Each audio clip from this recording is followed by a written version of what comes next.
rocks across the plains. Hope rekindles in the crimson tide as freedom's anthem calls our names. Great again, we rise as one, under stars that guide our way.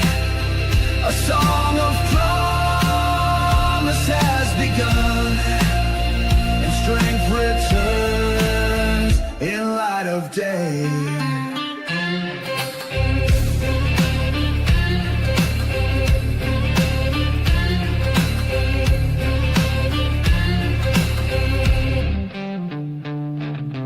Fields of dreams are ripe once more.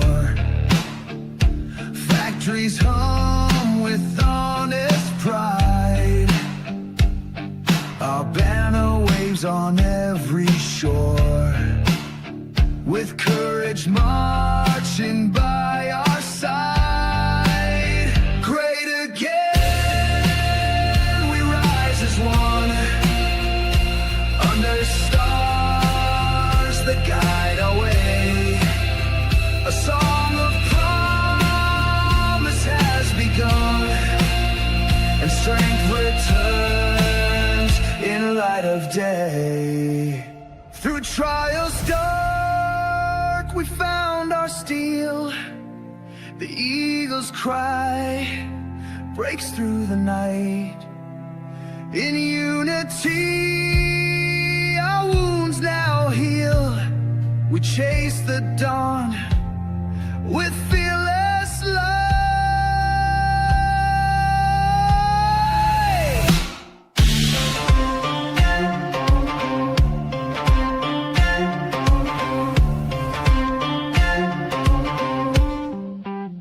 Great again, we rise as one, under stars that guide our way.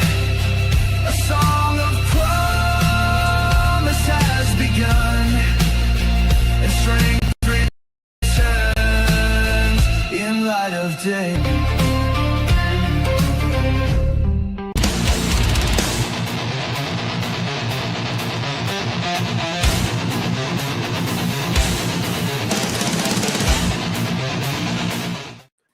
Hey, it's Friday. How's everybody doing?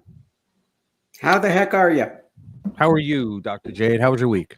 Oh, another fun-filled week in paradise, you know? Yeah, I know. We're all living the dream, right? Yeah, hey, listen, it doesn't Hey, what's get up, any... Week Greatness? Ludwig, good to see you, man. Bobbity, what's going on? 42, how you doing, brother? So Let's you see. don't know, but My brother's here? Go ahead. after you put us in the background there, Yeah. I suddenly You panicked. got up and left. Yeah, I saw you. I had to run. I couldn't find my phone. Anyway, I found it. Oh, nice. Well, that's good. Guys, you didn't know. She sprinted across the room faster than she's ever run and got in that chair just in time for the camera. Yeah, that was pretty good. It was a thing to watch. Anybody read DC Comics as a kid when the Flash would just like come right in? Start the stream. What the fuck? What's he talking about? What's up, Commander? Jimmy, the stream. No, it looks like it's starting to be. Anyway, DC Comics, when the Flash would come in and kind of swoop right into the chair just as something was starting. Yeah. That's kind of what I did. Oh, well. I had to run around looking for my phone. Other than that, how's things going, Rich? Good. Louis, what's going on, brother? What's going on, man? Hello, everybody out there. Welcome. It has started. Yeah. Well, that can be applied to... Jimmy's like, it came on at 6 o'clock. No, Jim, actually, we started at 6 o'clock. What happens is the live, it takes time to go through the live. It's like a delay. So we started, actually, I started like, I hit the start button, the go live button, because I don't wait for it to count all the way down. So yeah, from my monitor, it looked like we started right on time. Yeah, we did, actually. So anyway. Yeah, so anyway, we got another fire hose of news this week. I mean, it just never ends, and this week again, it's all going to be Charlie, but it's going to be the back end. The left has started to fight back. And hey, what's up, Commander? How you doing? What's going on, man? Yeah, it's like that. Now they're fighting back. They're coming up with all the freaking lies that they can think of, that they can drum up, and they think we're going to fall for it. Well, we're not. We got the goods. We got the receipts. We're going to go into that. Let me go over the main stuff that we're going to talk about. Let's see. Hold on. Where are we? Jabber House. There we go. We're going to Jabber. Hang on. My son hit me up. All right, my son's going to a show. If you're wanting this shirt that I'm wearing, is my son's band shirt. I actually, for a little bit, helped him design the skull, but he sent me one. I told him I'd wear it, so I am. It's actually not a bad shirt at all. It's a nice shirt. It was like $25. I didn't get the father discount, but they threw in a whole bunch of other stuff for me, so I guess I did. All righty then. So now let's go. As my son says, let's go. All right. AOC. What a piece of shit. AOC should change her name to POS. I mean, come on. AOC attacks Charlie, and the way she does it will just drive you freaking nuts.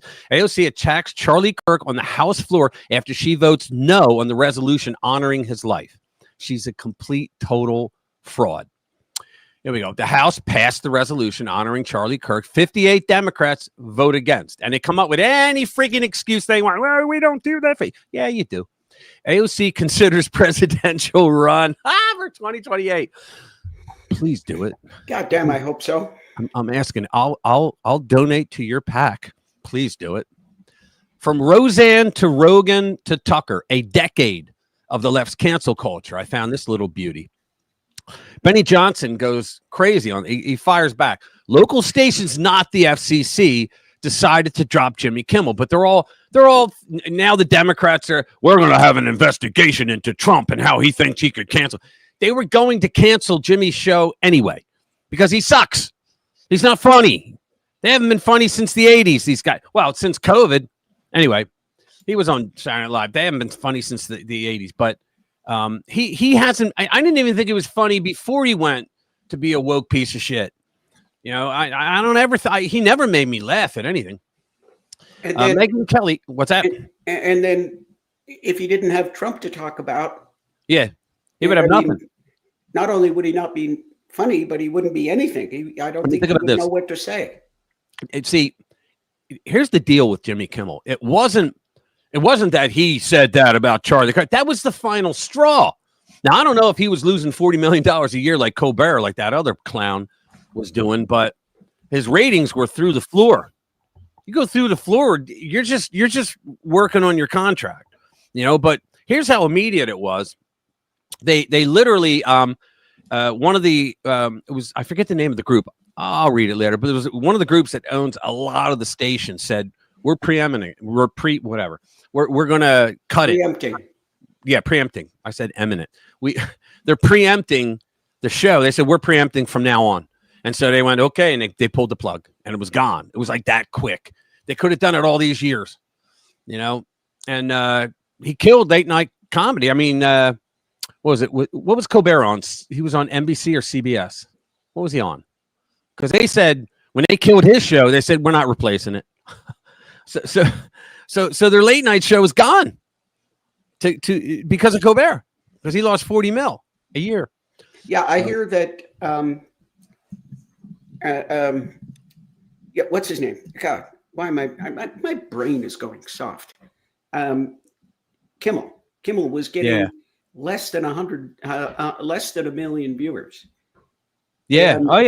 And Steve Turley was saying he gets more than his shows get more than 1 million. Oh yeah. Well, Mark Dice says that all the time. He goes, "Look, I'm just a guy in the kitchen with a laptop, and I get more views than Brian Stelter." He does it all the time. Yeah. Wow. So let's start to read again. So Megyn Kelly, Kimmel willfully lied about Kirk's assassin to gin up hatred toward MAGA. She does a really good spot there. And wait till you see this. This guy has to be brought in.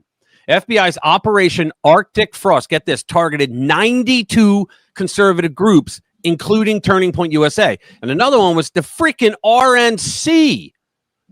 The Senate groups, like anything that was Republican, they targeted them. And what do you mean by that? Well, they're going to find the person and then make up the crime like they did with Trump. 92 conservative groups this piece of shit signed off on. No wonder he wanted a pardon. Well, he didn't get it because it's null and void. Here's a good one too. How brainwashing tactics rejected by CIA chief psychologist ended up in public schools as school emotional learning. Can you believe that shit? I do. School emotional learning. Yeah, instead of doing, you know, your ABCs, your 1, 2, 3s and all that, they did emotional learning to make them good. Like, in other words, for example, I don't know if you guys did this, but did you have death therapy in 5th grade? I did. I thought everybody did.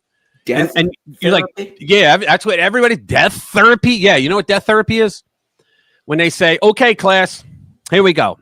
We have a scenario here. A ship went down and there's a lifeboat and it can only hold 12 people, but there's 13. Someone has to go. So one of them is a priest. Another one's a doctor. Another one's a barber. Another one is a mother, but her kids aren't with her. Another one's a police officer. And you got to decide who to kill. Okay. That's for 5th graders. You have to come up with like, okay, well, this person isn't as important as that person, right? They do this kind of shit. Now, why do they do it? It's a Marxist thing, because when you do this type of death stuff, right? What happens is by the time you get to school, okay, your parents have taught you well enough what right and wrong is. Most parents. I'm not saying for you lib nuts out there, you know, fact checkers. I'm not saying for the lib nuts. Your parents are nuts. But for normal people, for the normies, okay, when you get to grade school, you pretty much know right from wrong. You know, it's wrong to steal. It's wrong to hit someone. It's wrong to anything. And so what they want to do is break that from you. So if you like, your parents never talk to you about, you know, you have to kill someone. Who are you going to kill? They don't do that dumb shit, right? So what the shrinks thought was, okay, so with the kids, what'll happen is they will take this seriously, because they literally got to talk amongst the class and who do we got to kill? Who do we got to let drown, you know? And so what it does is it makes it seem like the teacher is more intellectual and smarter than your own parents, right? And so if that's the case, you'll listen to your teacher before you listen to your parents. Now, they start this shit in like 5th grade and they go all the way up to freshman year of high school, and then they stop because they figure, you know, by the time you're getting high and getting laid, you know, nothing, you're not going to change anybody's mind from that, right? So, but they really do that. And if it doesn't work to indoctrinate them, at least the seed is there for later in life when they get indoctrinated in college. I never had that. Did I? Well, you grew up in Canada. Yeah. So they didn't do it up there. That blows my mind. You're teaching, you're showing 5th graders how to put Yes, a value on life. they are. And They really are. you know, that's not just it. that is a very cold AI robotic inhuman way to handle it. Let me tell you something. You know how I know this? My mother worked for the University of Pennsylvania in the dental school, the School of Periodontics, right? And she had to be a member of TIA-CREF, which was a teachers union. And so she would get the monthly newsletters, and she would read stuff. And we would go down to her rec room, and she had a finished basement, and we'd just sit around and we'd be reading this. I'm like, holy shit. Like, what are they doing? Like, she told me that when they tried to normalize homosexuality in America, they were going to do it through the schools, because the same unions that were college level also covered not just the Teamsters, but there was TIA-CREF, there were several of them. And so they went all the way down the line. And so there were things like, what was it? They were going to normalize that. What was it? Oh, yeah. The big one that we've already talked about, as a matter of fact, was the one year that they said that we are now going to focus on girls and not boys in schools, because the girls always get home ec while the boys are being taught that they're going to take over the world. Okay. And they did that, which could have had some merit to it. Okay. Because, you know, if you don't like the Christian lifestyle, you know, the man earns the money, the woman runs the household, you know, and raises the kids, all that shit. If you don't like that and you want to get a job, okay, that's fine. And maybe you had some barriers there. because it was always men that did all the jobs, most of them anyway, right? And so they came up with that, but they could have done it a better way. And now people that study that shit, they're coming out and saying that they believe that it led to the Columbine incident, and that because when you tell, like for forever, young men were always told, pay attention in school, dumbass, because you're going to run the world someday. It doesn't mean you're going to be president. It means you're going to do something important that's going to make the world run. Okay. And this is before you had gender studies and shit like that. Right. And so the boys are always taught, you're going to go out and you're going to explore and you're going to kick ass. You're going to take over. You're going to be the young lieutenants that are going to take over for the old bucks when they retire. But the problem is the baby boomers, the most greedy, selfish fucking group of people ever. And I'm at the last year of them, so I'm busting myself. They never wanted to move out. They didn't want to retire. They wanted to stay. And so the young guys, that was at the same time that they started saying, we're going to emphasize everything in school curriculum for girls and not for boys. And if you look at it today, for like the last 10, 15 years, female applicants to college outweigh the male applicants by a ton. Just look it up. It's real. It's a real thing. And so what happened was they said that when you have young men who are not being taught, they know their parents and their grandparents were, but they're not being taught that they are important to society and that they better pay attention to do well because they're going to have big responsibilities. But no, they just sit around wondering, well, what am I going to do? Right. And so they form groups. And in those groups, they get dumbass ideas because they still got the testosterone raging through them and they got no outlets. Right. Nobody in school gives a shit about them. And so they say that may have led to the rage that caused the Columbine kids, getting picked on. Now you got a gun, all that, the crazy ass motherfucker. So that's what they're saying. But of course, the left and the teachers and all that deny. Oh, no, you're just crazy. I believe it, though. You have years and years of that shit. Go ahead. What were you going to say? No, I was just going to say everything you said is right. That the system has been kicking the ass of boys for a long time. Very much. And telling them that, well, put it this way, everything that we used to value is of no more value. Right. Strength, courage, right. Self-reliance, reliability, right. You name it. All of those stuff that the liberals hate used to be what young men were judged on. We're right. told those are all bad. So, oh, yeah, of course. Wow, yeah. What do we think? Yeah. So it's like, what do you expect is going to happen? So now, I think the most disadvantaged group is middle-aged men right now. Right. But what was I going to say? The way they started it off was for Commander, years. I said, Commander. That's right. Yeah. But the way they started it off was they started saying there's no difference between boys and girls. You can do anything, right? There's no difference. I could think of a couple. If I was shit-faced drunk, I could probably give you 3, right? There's no difference between men and women.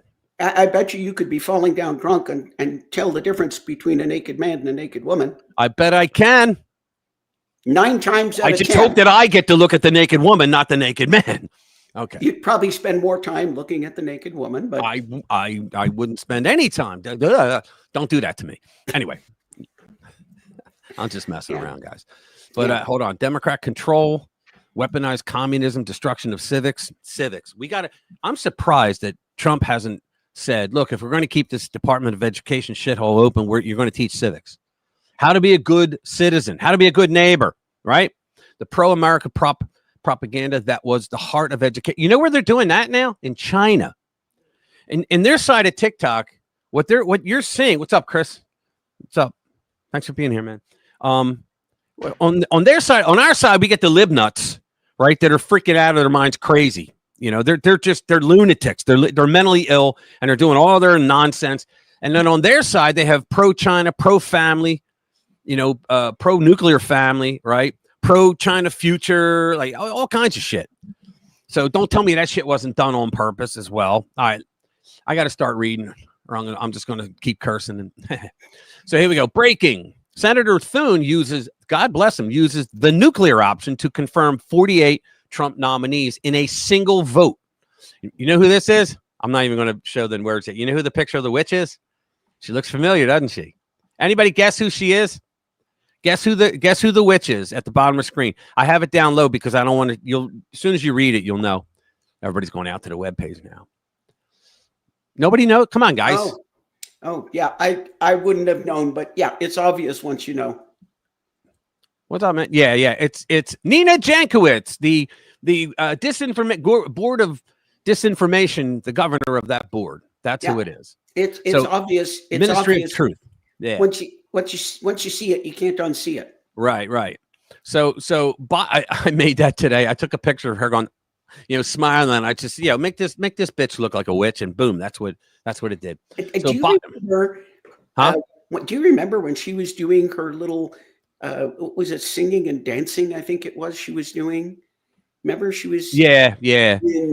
She was singing. It was kind of like it was a children's TV show in the kitchen, and she was singing a song, and it was the dumbest goddamn thing I ever saw. And I'm like, holy crap! And she likened it, like she changed the words. Yeah, Scary Poppins. That was it. Yeah, it was like Scary Poppins because she likened it to censorship.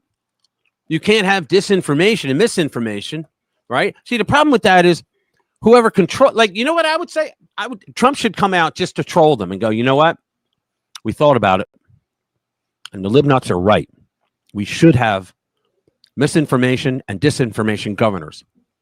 And now we decide what's misinformation and disinformation. By the way, how do you like it? Guess who gets to appoint that board? What's up, Linda? Good to see you, girlfriend. What's up? I said, it will have those, but guess who gets to appoint that board? I would say Erica Kirk. That's what I would say. Actually, that's even better. I was going to say that's. Oh, you outstripped me on that one. I was going to say, have Trump put that in, but no, I think put Erica Kirk at the head of it and have her appoint her. Because she has a lot of experience being lied to by the left, right? And lied about if you include the whole family. Yeah. Crazy, huh? But here we go. Biden's Ministry of Truth czar, Nina Jankowicz, is furious after an appeals court tosses her case against Fox. This Gutfeld thing. This is good. Greg Gutfeld tears down media's self-serving spin on Kimmel. Sorry, guys, he's not a victim. Kash Patel. Wait. This is for Nina Jankowicz. What's that? My tears. Oh yeah, I know. Hey, what's up, Dawn? Good to see you, Madam Dawn.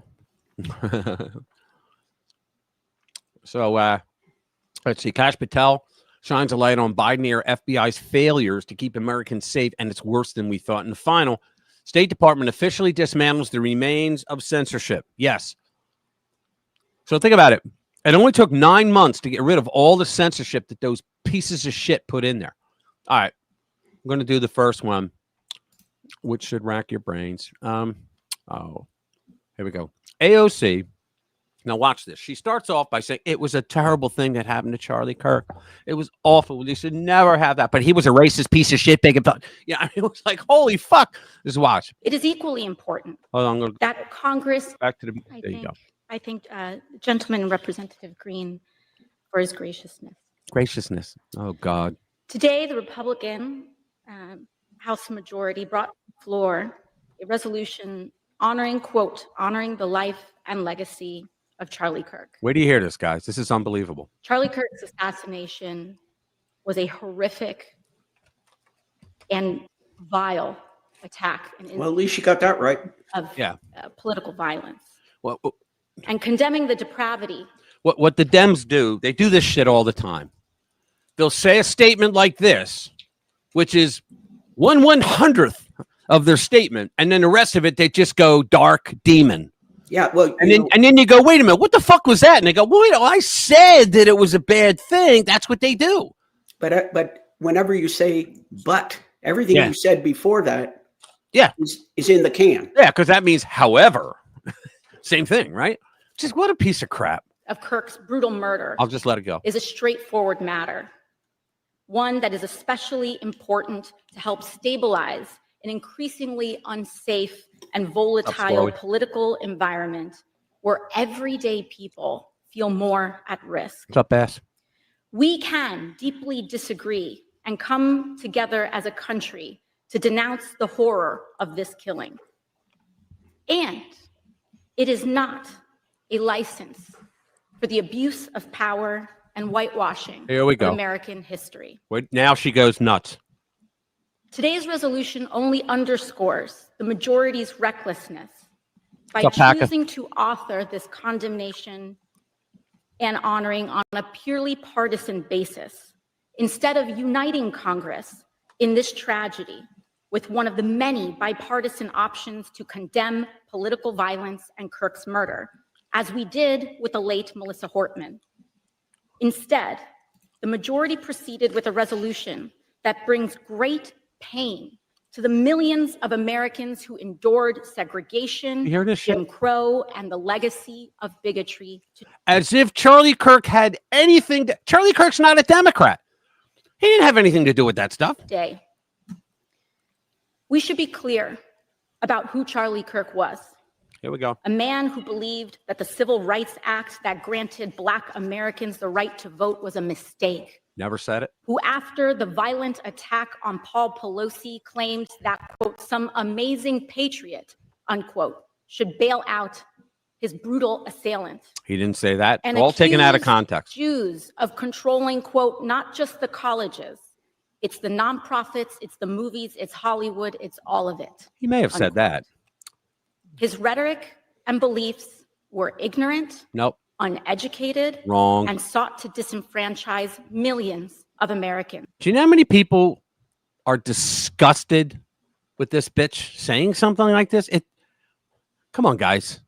What was it? I think tomorrow's the 10th day. Was it been 9 days?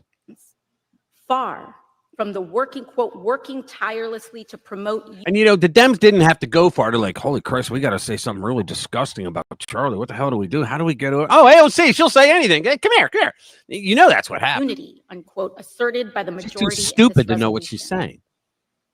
It is equally important that Congress does unite to reject the government's attempt to weaponize this moment into an all-out assault on free speech across the country. All in the name of Charlie Kirk. Wait, an all-out assault on free speech. Charlie Kirk went to a university where everybody hated him because they're all lib nuts. And he handed a mic to anyone. The guy could have ran off with the mic. He handed the mic to anyone that wanted to speak. And he put his mic down so that they could speak uninterrupted for as long as they want. And then when they started getting incoherent, you know, he would grab his mic and start talking to them. That is free speech. That's free speech. President Trump and the FCC are now cynically threatening to shut down ABC and any outlets who give airtime to the administration's political critics. This is such... She should be censured for this. And she should be fined. I don't know. There's a body in there that says that when something is outrageous, you can fine them. She should be fined.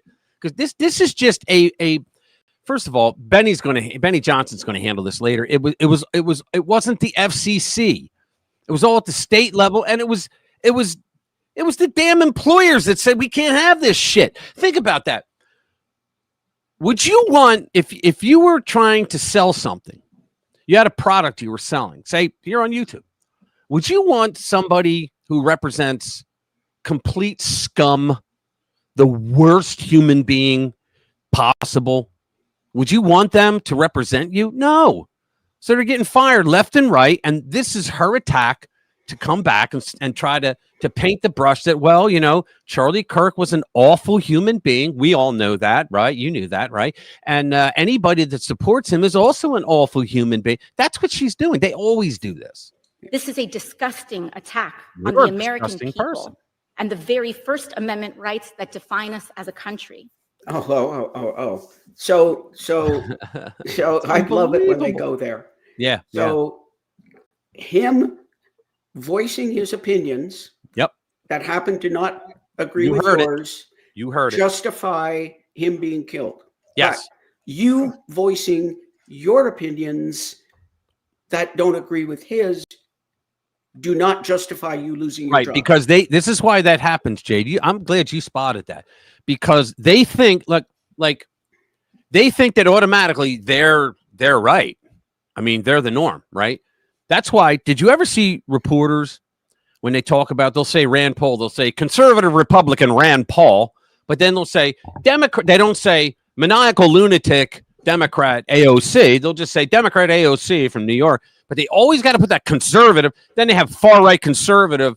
You know, they'll say that kind of shit, right? They always do it because they think that liberal is the base. That's it. The world, the entire world's that way. Well, everybody else is a fringe. That's what they think. We've talked about this before. The reason is because anyone other than, okay, if you're under about 80 years old, 70 or 80 years old now, you have grown up your whole life with the Democrats basically in power and telling you that you are wrong and you have to listen to them. And I don't want to hear anybody talk to me about George W. Bush or Bush the First, because you know what? Other than maybe for Reagan, they're all have been the same. I don't care what letter they put after their name. Yeah. They've all been the same. Every single one. Going back 60 years. Okay. And for 60 years, which is why I say if you're less than about 80 years old, good to see you. Have grown up your whole adult life under this blanket of we know better, listen to us, and obey, you know, like the 1984 where they had the things that said obey. Yeah. And so, well, we did too. It was a mask. Yeah. Well, let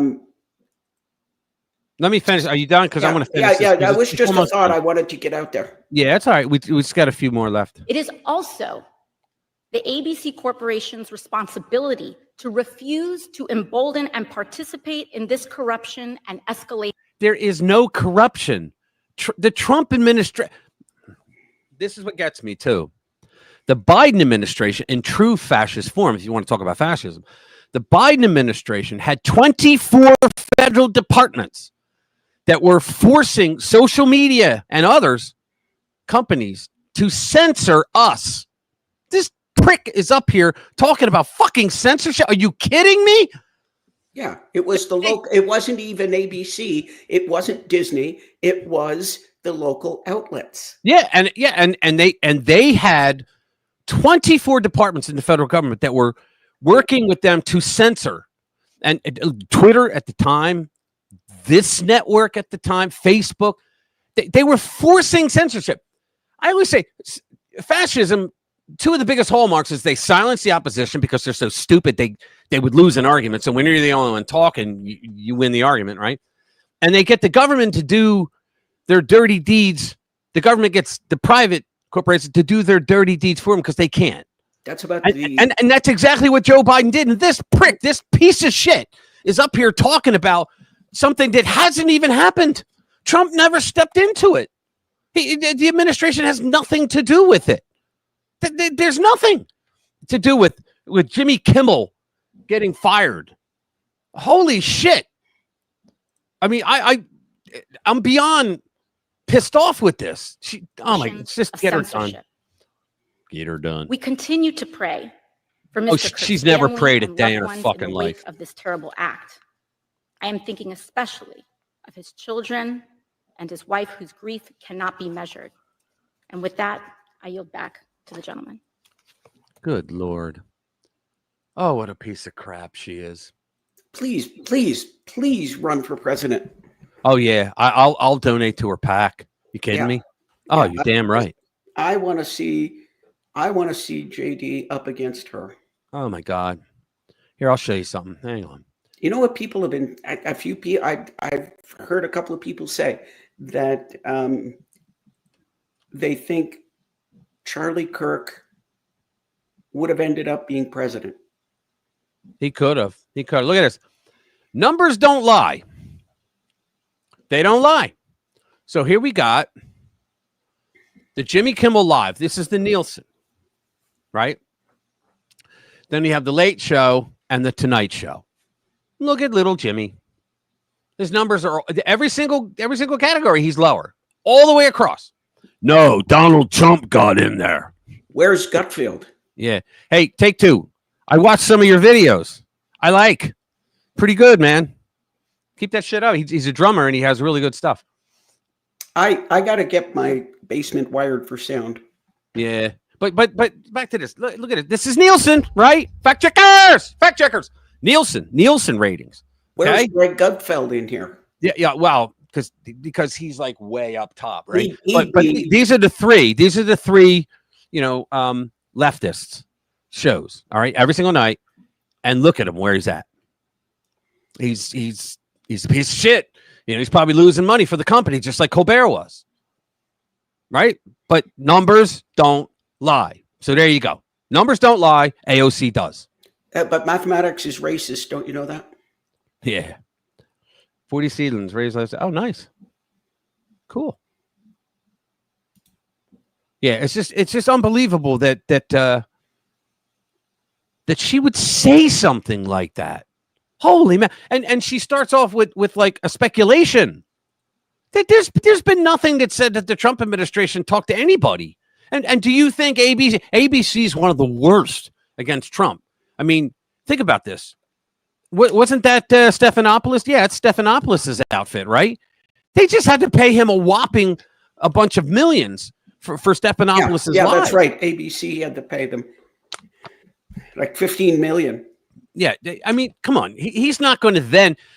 So Trump is stupid enough. Trump has outsmarted them in every single thing politically, and these assholes have been there for years.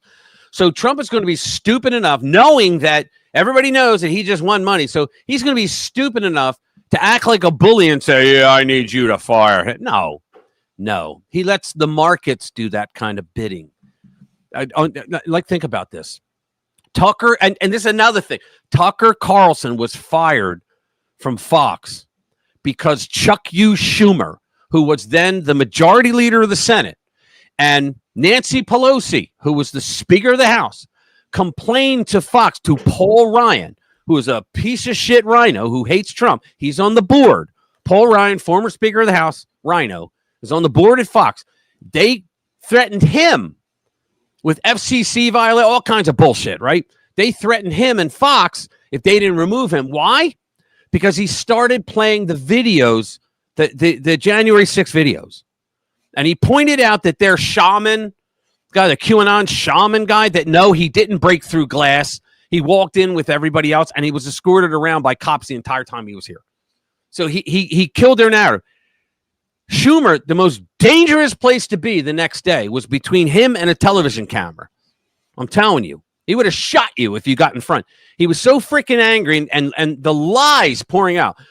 Tucker Carlson played video to change the narrative in his favor. It's like, no, he didn't edit anything. He played the video. Well, technically, he's right. Tucker Carlson did play videos to change the narrative. Well, yeah, you're right. But I mean, he was bitching, saying that he was trying to say that Tucker edited it. Okay, so you have no video of the QAnon shaman breaking through glass, because they showed you. Because I remember when I watched it and the news was saying, look, they're trying to break the glass, and they go and like they showed it afterwards, and they said, look, there's the shaman. I'm going, where is he? I don't see the horn. I don't even see him. Where? They won't point it out. He's right there. He's in front of the glass, because it was a shitload of people trying to smash the window through. And then Tucker comes along and plays it. He's, look, here he is. He's walking through the door with all these other people. He didn't come through, a broken window. He's just walking through.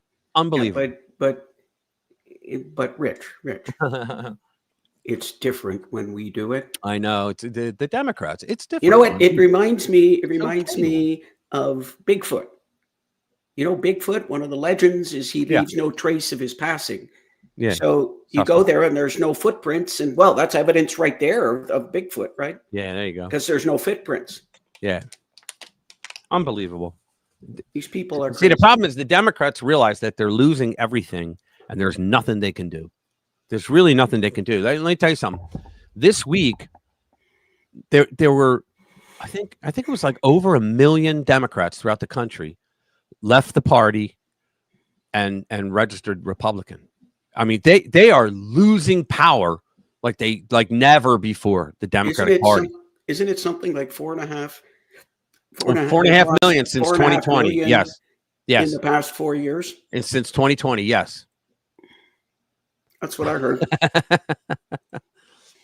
I know, Don. We have like the greatest people here, man. You're funny as all hell, you guys.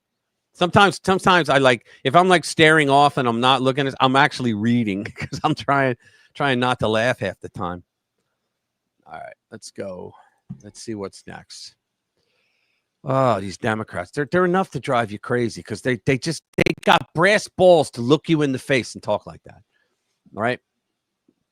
So the House passes. Here we go. The House passes the resolution honoring Charlie Kirk. 58 Democrats vote against. I hope they listed them. Yeah, they did. Good. Nancy Mace did. I love her.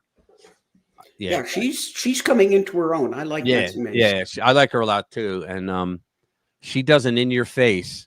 And when you drive her to it, and when she does, you better get the fuck out of her way. So yeah, I think she's got a future. Yeah, she does. The House passed a resolution on Friday honoring Turning Point USA founder Charlie Kirk, with 58 Democrats voting against the resolution, 38 voting present, and 22 not voting. Can you imagine this shit? What kind of a party is that? What kind of a party? And you know what they'll do? They'll find any little thing. Well, you didn't put it for Martin Luther King Jr. Well, actually, we did. I mean, they'll find any little thing. Wow, he was a racist, even though he wasn't, right? Except when he wasn't, which was all the time, right? It's just the House voted 310. Where was I? Yeah, the House voted 310 to 58 to pass the resolution honoring the life of Kirk, who was assassinated on September 10, 9 freaking days ago, while speaking to a crowd in Utah Valley University. The resolution said Kirk was a courageous American patriot who aimed to elevate truth. Now, the only person I think might have been worse, or at the same level of AOC, is the witch. Where do we get to that? But this is the Democrats to do this. It's like they're trying to, like I always say, they let their base be. They didn't care about them. They tried to bring the freaks in. The more radical, the better. Right? They tried to bring them in because they figured that that'll give us, power because we have more people. But then the norms keep leaving. The more freaky you get. So now what they're doing is they're trying to. This is what they did up to the election, right? They have to appeal to the radical Looney Tunes, right? They have to. And so that's why they're doing shit. I'm not going to vote for that. Why? Why not? Why? Well, he was a racist. Can you prove that? Oh, yeah, he said this. No. You left out the beginning part of it. You edited it out. You cherry picked what you heard. It's almost like you have to learn how to speak so that they can't cherry pick the shit, which is impossible, right? So the vote served as a tense moment for House Democrats, many of whom did not agree with Kirk's politics, but felt compelled to vote for the measure to denounce his brutal killing. Those are the rational ones.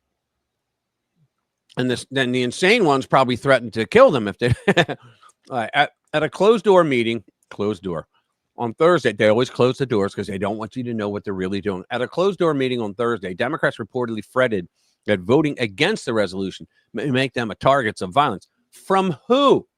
From their own kind. They're only worried about their own kind. This is such bullshit. Well, we fear that you Republicans are going to attack us, the MAGA people. Really? Jay, tell me, how many cities burned after Charlie was murdered?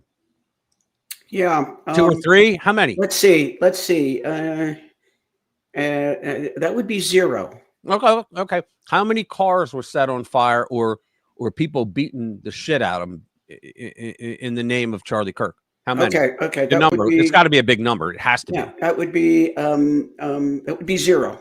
Goose egg. Okay. How many federal buildings were attacked when the feds had nothing to do with it? I heard like maybe 2 or 3. Am I right? How many? Yeah, that would be 0. Yeah. So why do they get away with saying this dumb shit? What about the police? Yeah. Who attacked the police? How many policemen got attacked? Oh, I would again say 0.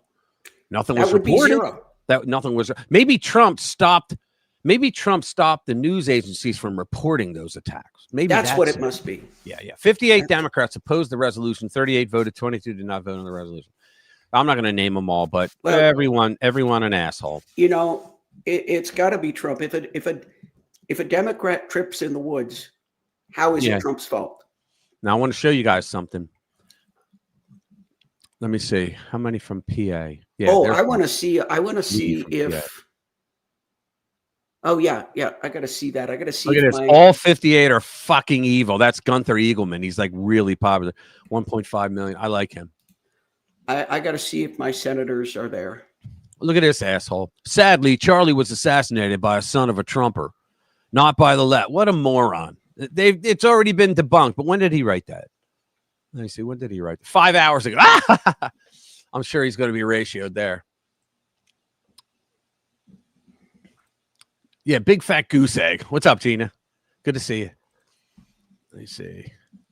Did you see I can't click it. There you go. Did you see all the MAGA protesters flipping over cars, rioting and looking? And yeah, exactly, dude. I know. Yeah. It was crazy. It was crazy. All the drinking and the drugging that was going on. You know, you see all the MAGA. It was the lumberjacks that came into town and they were dressed like trannies. Did you see that? Yeah, I heard they burned Portland again. Yeah. Those evil MAGA people did. Yeah. You know, we got to call in the National Guard. They'll call the guards in. Kirk Nosha riots. That's funny. All right, next one. Yeah, what's really funny is you see what's going on. I saw one video from some, pink and blue-haired libtard, and she's saying, well, the best thing about it is that Charlie Kirk was a nobody, and nobody's going to miss him, and nobody's going to say anything, and there's no way he can become a martyr, and that's the best thing. That didn't age very well, did it? No, it didn't. It really didn't.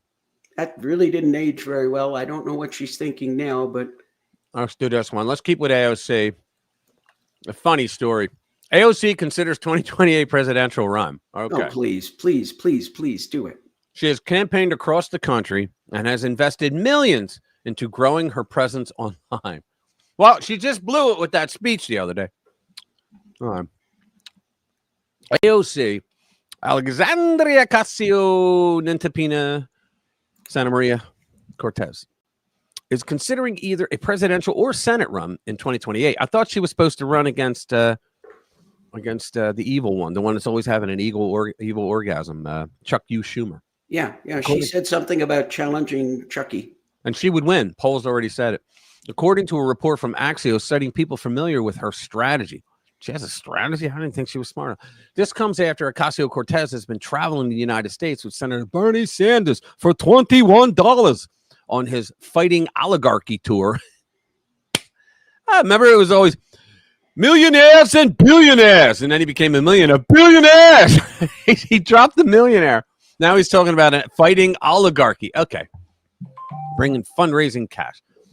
If Ocasio-Cortez were to enter the presidential or Senate race, the prospect could shake up the establishment of the Democratic Party, as the left-wing squad member could either be seen as a leader in the party as a presidential candidate or running to replace Minority Leader Chuck U. Schumer, who is up for re-election in 2028. That's what she's been saying. She wants to go after his seat. Ocasio-Cortez has campaigned across the country and has invested millions into growing her presence online, Axios reported. She has not made a decision as to what office she will pursue, but her team is working on her strategy. How much you want to bet it's going to be Newsom, AOC? Ocasio-Cortez has held a series of town halls in upstate New York. I watched a couple of them. They yelled at her. Far from her region of Westchester and New York City, and a much more politically diverse portion of the state as opposed to deep blue downstate. In Plattsburgh, New York, she said, Plattsburgh, we are here because every town, every city, every neighborhood in this state matters. At election time. Yeah, every corner matters. At election time. No one deserves to be ignored. At election time. The rest of the time, fuck off. The lawmaker's office did not comment on the story. Neither did Schumer. The possible run for Ocasio-Cortez reflects a shift to the left that has been seen in some political figures, such as socialist candidate that Zoran Mandami, as well as Minneapolis candidate Omar Fatah. Both Mandami and Fatah have gotten an increasing share of publicity, in part because of their far-left views. Ocasio-Cortez also played a part in getting Mamdani the Democratic nomination for mayor, endorsing him in the primary. She was also the jackass that got the Amazon headquarters to leave New York. Like there were like 25,000 jobs she cost because she acted like an asshole towards them. 25,000 jobs people lost in New York because of her. And they pulled out and they said it's because Ocasio-Cortez. We're not going to put up with that kind of shit. We're not even there yet. And she's going to give us that kind of hell. Jackass. Total jackass. But I digress. Excuse me. What's that? Check Discord DMs. Okay. I will. Hang on. Let me see. Where are we? What are we doing? Let's see. Yeah, we're going to go over. This is going to be good. Here we go. Let's. Excuse me. We're going to. I gotta get this. This is the list of cancels over the years from the left. So I don't want to hear anything about Jimmy Kimmel. Roseanne Barr, fired by ABC Disney, and her hit show Roseanne canceled overnight in 2018 after one tweet. She said she didn't even know that Valerie was black. She didn't know. Gina Carano, remember? Disney from Mandalorian, fired from the Mandalorian in 2021 for social media posts that didn't fit the left's politics. Dropped by her agency, too. Megyn Kelly, fired by NBC in 2018. David Chappelle, Netflix employee, staged a walkout and demanded his comedy special be pulled for transphobia. Can you believe this? Joe Rogan, the left pressured spot. And, you know, all these people are doing better on their own, right? Joe Rogan, the left pressured Spotify to drop him, running coordinated campaigns and advertiser boycotts over COVID discussions. See, all this shit, it's things that they said. They don't like what they said, so they're trying to get them canceled. Now they're all crying that their employers are canceling them, firing them, because they acted like complete fucking ghouls dancing around and cheering that Charlie Kirk was murdered in the fashion he was. Tucker Carlson taken off Fox in 2023. Liberal activists bragged about advertiser pressure camp. It wasn't that at all. Parler. You guys old enough to remember Parler? I can't even get into that. And they go, yeah, it's still on. I can't get in. It says it logs me in, but I can't. I just go to see like what's going on there. Parler. Apple, Google, and Amazon colluded in 2021 to wipe the entire platform off the internet. Now, here's the part that I just can't fucking understand. On Twitter, the libnuts owned it. Okay, they owned it, and the Republicans would go in there and argue and all, and they kept trying to come up with better ways to censor them, like to block them, make sure they can't come back with another user ID, whatever, right? And so they told us in the beginning, they said, you know, why don't you just leave, just get off Twitter? So they did, and they created Parler, and Parler was the replacement for Twitter. And as soon as then they started coming over, it wasn't bad enough. They said, hey, get off our platform. Well, then they followed them to Parler to fuck with them over there, right? And so they got off the platform. They started Parler. Everybody went to Parler, just like they went to Blue Sky. But Parler in the download stores in Apple and Google Play, they started beating them in downloads and installs. It was unbelievable. So what do? They then get Apple, Google, and Amazon to kill them, right?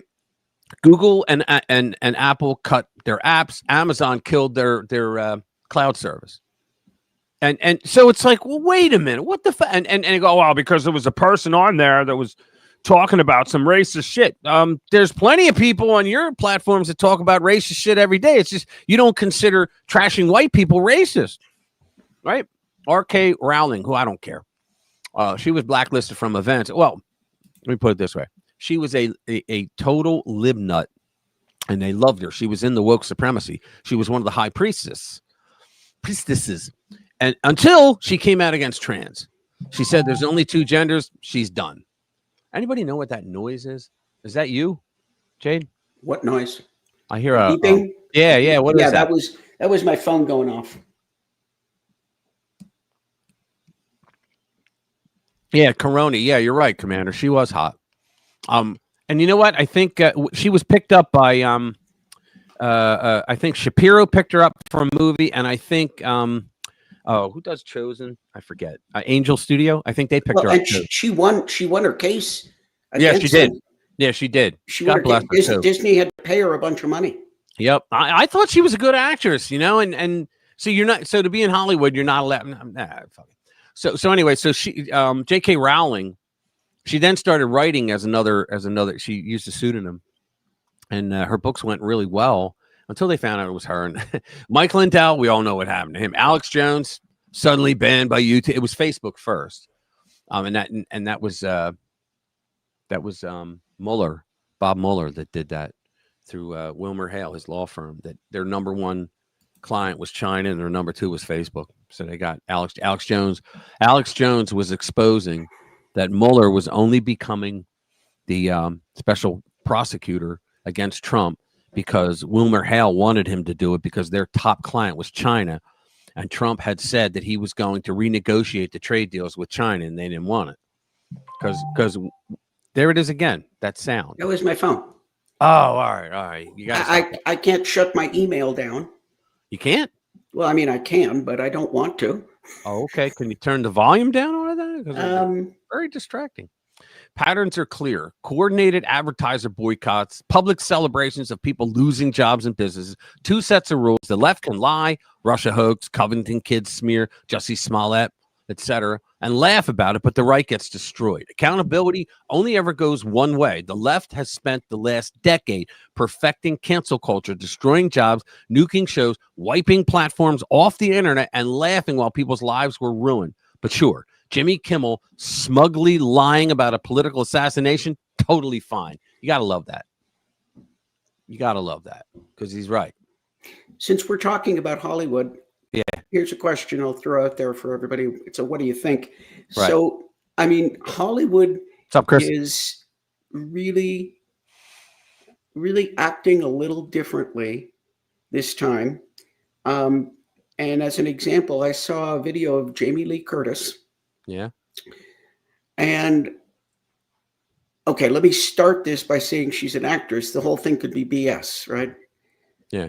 But she kind of looks upset and is talking about how terrible it was what happened to Charlie. She does say there were, many things in which we disagreed, but after that, she just spent time saying how terrible it was. Now, first of all, is that an act? Second of all, is Hollywood reacting a little differently this time? I think they are. Yeah. Yeah, I think they are too. What I think is going on is, I keep saying this too. I keep saying a lot of things over and over. I'm redundant. I repeat the same thing over and over. I say the same thing again. Do you work in the department, the Department of Redundancy? There you go. The Department of Redundancy. I can't talk. You work in the Department of Redundancy Department. Yeah, I think so. All right. Anybody else wants to comment on if Hollywood is acting differently? I'd like to see. Well, what I think is, I always say this, that Andrew Breitbart always said politics is downstream from culture, and we're seeing it right now. The culture was to the left, and so politics was to the left. All right. The culture now shifted towards Trump and populist nationalist Republicans. All right. So the culture's with us now because people see that, and if the Republicans start screwing up and making people's lives worse, then they'll leave the Republicans and go somewhere else. But for now, the Republicans are the ones that are showing, when you put our policies in, your life is a lot better than when you lived under the Democrats when it was shit, right? You ate a shit sandwich for lunch every day. Actually, Linda, I think he's right because I've been hearing about, and you know how it was through Obama and Biden, and I have been hearing where, conservative channels, for instance, are coming up and outpacing liberal channels, and I don't have any data on that. Wait a minute, conservative channels outpacing liberal? Conservative channels are outpacing liberal channels. Because Linda said, since when? Since when what, though? I didn't understand. What was the concept? Well, when we were talking about, you were talking about how culture has come to the conservatives now. Oh, yeah. And I think that's what she was referring to. Okay. She said, since when? Yeah, well, I actually think that's right, because I think that there's a lot more power in conservative, because well, we're not getting canceled. right, Start there. right. Donald Trump got the highest black vote any Republican ever got. He got the highest Hispanic vote any Republican. He even won a lot of the women vote. I think what he lost was educated women, meaning college women, because their brains don't work the way everybody else's does. The college female is the one demographic that you will never ever pull away from Marxism and communism. It just won't happen. And suburban women. Wow, no parody.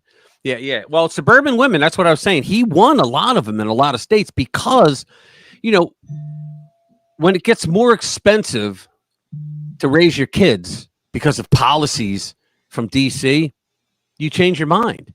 So what's going on is, like for example, Linda, Snoop Dogg literally did a video shooting Trump in the head. Okay? Yep. He trashed Trump for all 4 years. He goes 4 years later, after he ends his first term, he's running again, and they go up and they ask him, Snoop, what do you think of Donald Trump running again?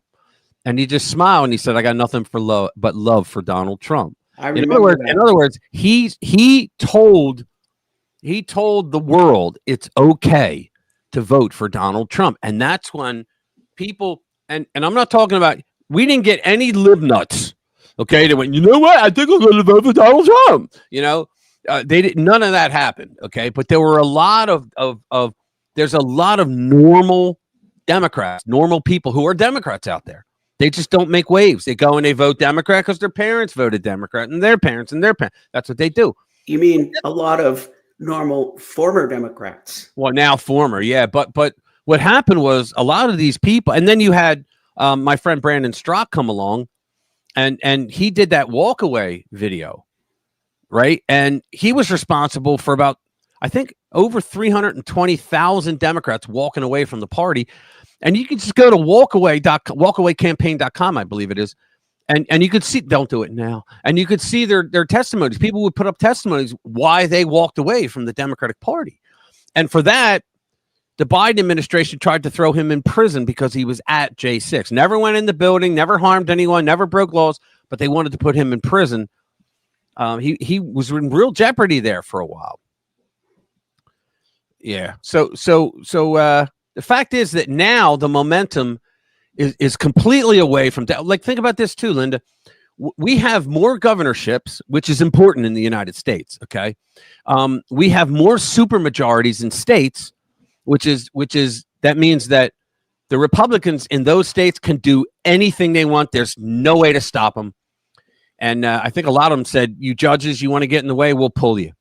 Because if you're going to jump in our face and try to block us, and what we're doing is constitutional, we're not putting up with it. We'll get rid of you. And I think that's the way it was supposed to be. English artifacts have already got the official signs to protest Trump visit. Yeah. Oh, yeah. Yeah. That's because, Linda, it's because the left have lost their minds years ago. Years ago, they lost their minds. It happens in every culture that goes that way. The same way, I mean. They run out of, they're so privileged for so many years. Think about this. From 1954 to 1994, our government was run by Democrats with a couple of Republicans in there, but they controlled the Congress. Okay. The press kissed their ass all those years. They some of them didn't even have to. I remember one time when it was a big freaking news story that Ted, why couldn't the bitch hold her breath, Kennedy actually had to go out and campaign one year. He never spent any money on Katie. He knew he was a shoo-in, right? But then all of a sudden he had to start campaigning because things were turning. But now what's going on is people are finally,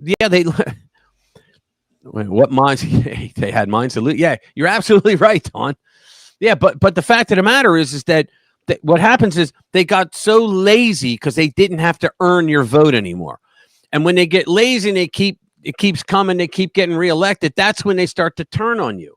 And the Democrats used to be known as the People's Party, the Workers' Party, right? That's what they were known as, right? Working family, all that bullshit, right? Us. And then all of a sudden they turned on them. They're no longer a national party. You too, Lynn. They're no longer a national party. They are a coastal party. Okay? The elites on the left and right coast, that's who they give a shit about. Everybody else is just flyover country. That's how they think. And that's why they got in trouble the way they did. And it was predominantly COVID that did them in, because they were going for that one world bullshit, right? They were going for the Agenda 21 or 30 or whatever they were calling it, the Great Reset. They kept changing names because people hated it when they found out what it was, but that's what they were doing. And when nobody, especially Americans, I bless you guys from other countries, but in America, you don't fucking tell us what to do. We don't put up with that shit. No, homie, don't play with that shit, right? And so when they were telling us that we had to wear a mask when we were driving in our car by ourselves, come on. Americans did it only because we saw that people were getting arrested for that shit. That we saw that. And so people were like, you know what? It's not going to be me. I can't get arrested. That beep that I heard, that wasn't me. That was me. I think that was on your side. Yeah, it was. I had to shut something down that I didn't. It was Threads telling me that Sanctum's Refuge, that like 10 people listened to the song. Yeah. Is my son in here? Richie, you here? Post in a comment, because I'm going to play his video. We're going to take a short break for a video. My son's, it's his latest. It's a fun video. Hey, everybody, reach over and create a disaster on that like button. Yeah. Hit that like button, please. It helps us. So I'm going to play my son's latest video. It came out, I think, a couple weeks ago. He did good with it. Here we go. It's called Young and Free. There it is. Dave, I told you I got to do this last show. I got to hit the show, bro. Dave, I'm telling you. You got to go. Man, for real? Come on. Dave, I got to do this last show. I told you about it. I'll be home. Man, why are you always on some fucking bullshit? All right, I love you. I said I love you. Hey, man, whatever. Fell asleep in Kentucky, woke up in Tennessee. Had a crazy night, gave the crowd all my energy. Drank a couple, came up with a brand new melody. Oh, I'm living young and free. Oh, I'm living young and free. Been on the road a time or two, we got a history. It was rough before, but now it's back for peace. Singing, oh, I'm living young and free. Didn't really have much growing up. Didn't really have much. Life sucked, but now I got a brand new stage. Everything has changed, except for the work boots I put on. I'ma always stay the same. Hey, been a little bit since I've been home. Got my foot on the gas. I'm feeling bad. My girl's on the phone, she's mad. She mad. I'm stage away, she's sick and bad. She wanna beat my ass. Yeah. She asking me when I'm gonna be back. Don't know all that. I don't know that. What I do know now is that I got a hotel room in brand new pants. Oh, I'm living young and free. Oh, I'm living young and free. I'm on the road again. I'm filling up the gas. I ain't coming home until I got new fans. Don't be mad. Hey, all right, Bubba? Listen, the song's playing on the car radio. I don't even know what to do. I thought that She was don't want me to cool. go to the show, and she been known about it. Say, fuck it, just go. Man, let's go. Come on. Oh, I'm living young and free. Been on the road a time or two, we got a history. It was rough before, but now it's back for peace. Singing, oh, I'm living young and free. I take my name, what do you do with it? Put it in another stage. Take my life, put it on the stage. I've been drinking a little bit too much, been trying to slow these wheels. Sleep still, that the man upstairs don't let me steal. Rest is low, so I sell a little jack while in that car. So from state to state, I'm crashing out real hard. When I get to where I need to be, my drummer gonna wake me up. Don't matter if I had 2 hours of sleep, you know I'm young. Young and free. Oh, I'm living young and free. Oh, I'm living young and free. I'm on the road again, I'm filling up the gas. I ain't coming home until I got new fans. Hey, don't be mad. Fell asleep in Kentucky, woke up in Tennessee. Had a crazy night, gave the crowd all my energy. Drank a couple, came up with a brand new melody. Oh, I'm living young and free. Oh, I'm living young and free. Been on the road a time or two, we got a history. It was rough before, but now it's paper peace. Singing, oh, I'm living young and free.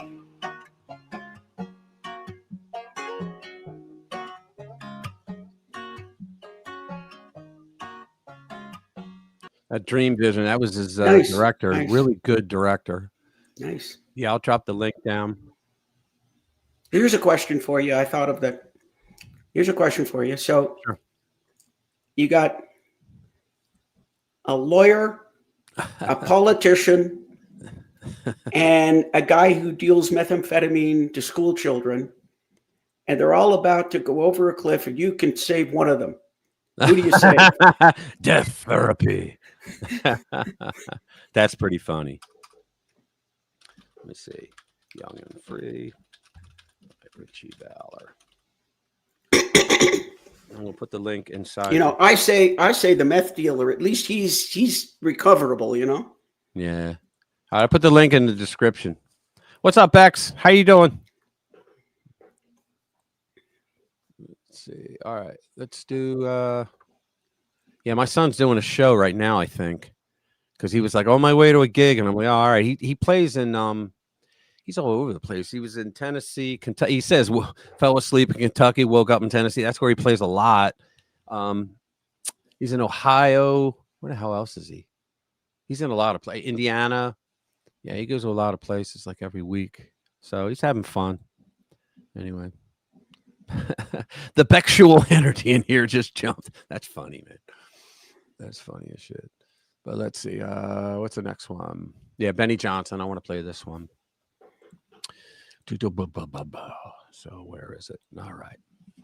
Let's go down. Benny Johnson. Share this instead. Here we go.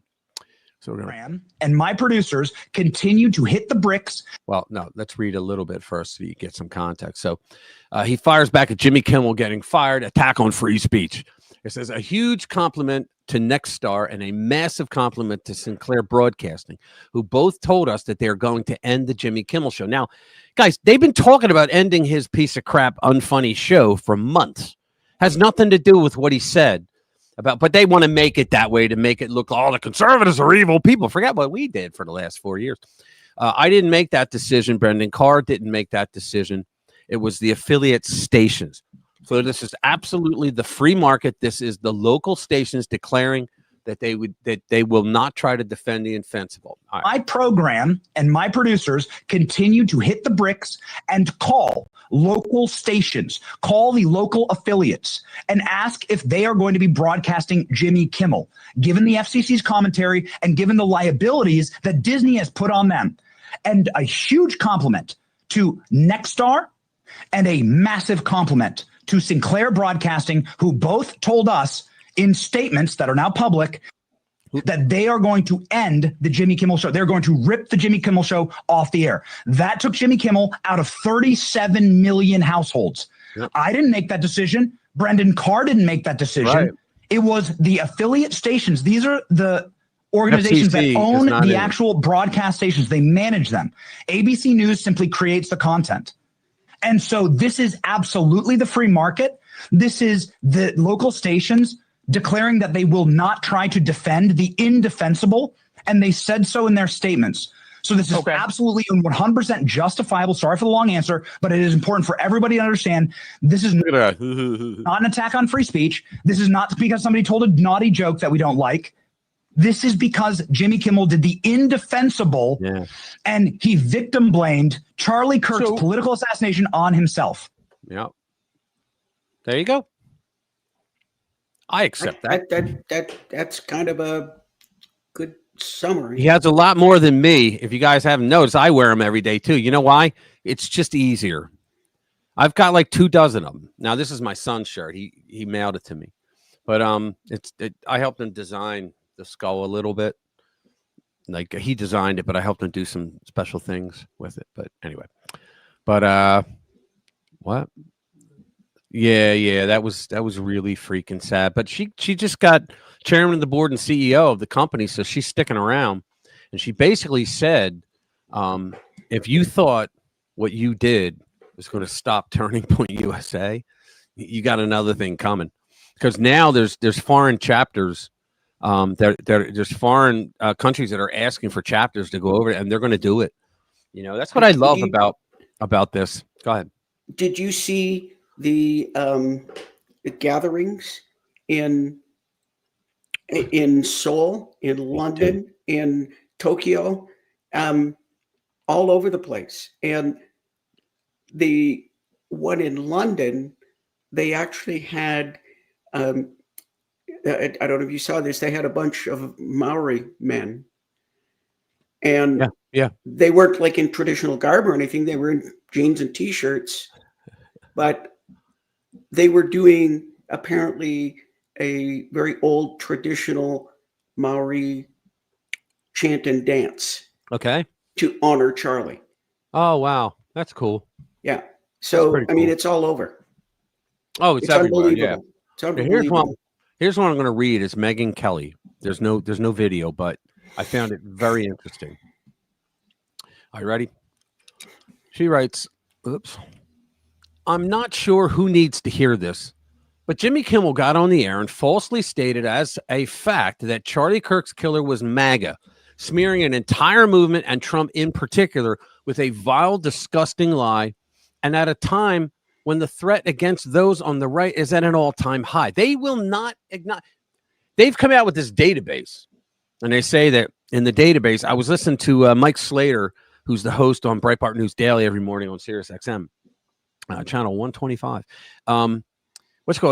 He pointed out that they went through this database, and it's all right-wing extremist stuff. But one of them was, remember that what was his name? Roof, Kevin Roof, wherever the guy's name, Roof, that went into the church in South Carolina, Charlotte, and shot up all those people. Ryan Ruth, no, I can't remember his name, but if anybody knows, Ruth, that was the guy who tried to take out Trump. No, that was another one. This kid was. I don't know if I knew his name. Hold on.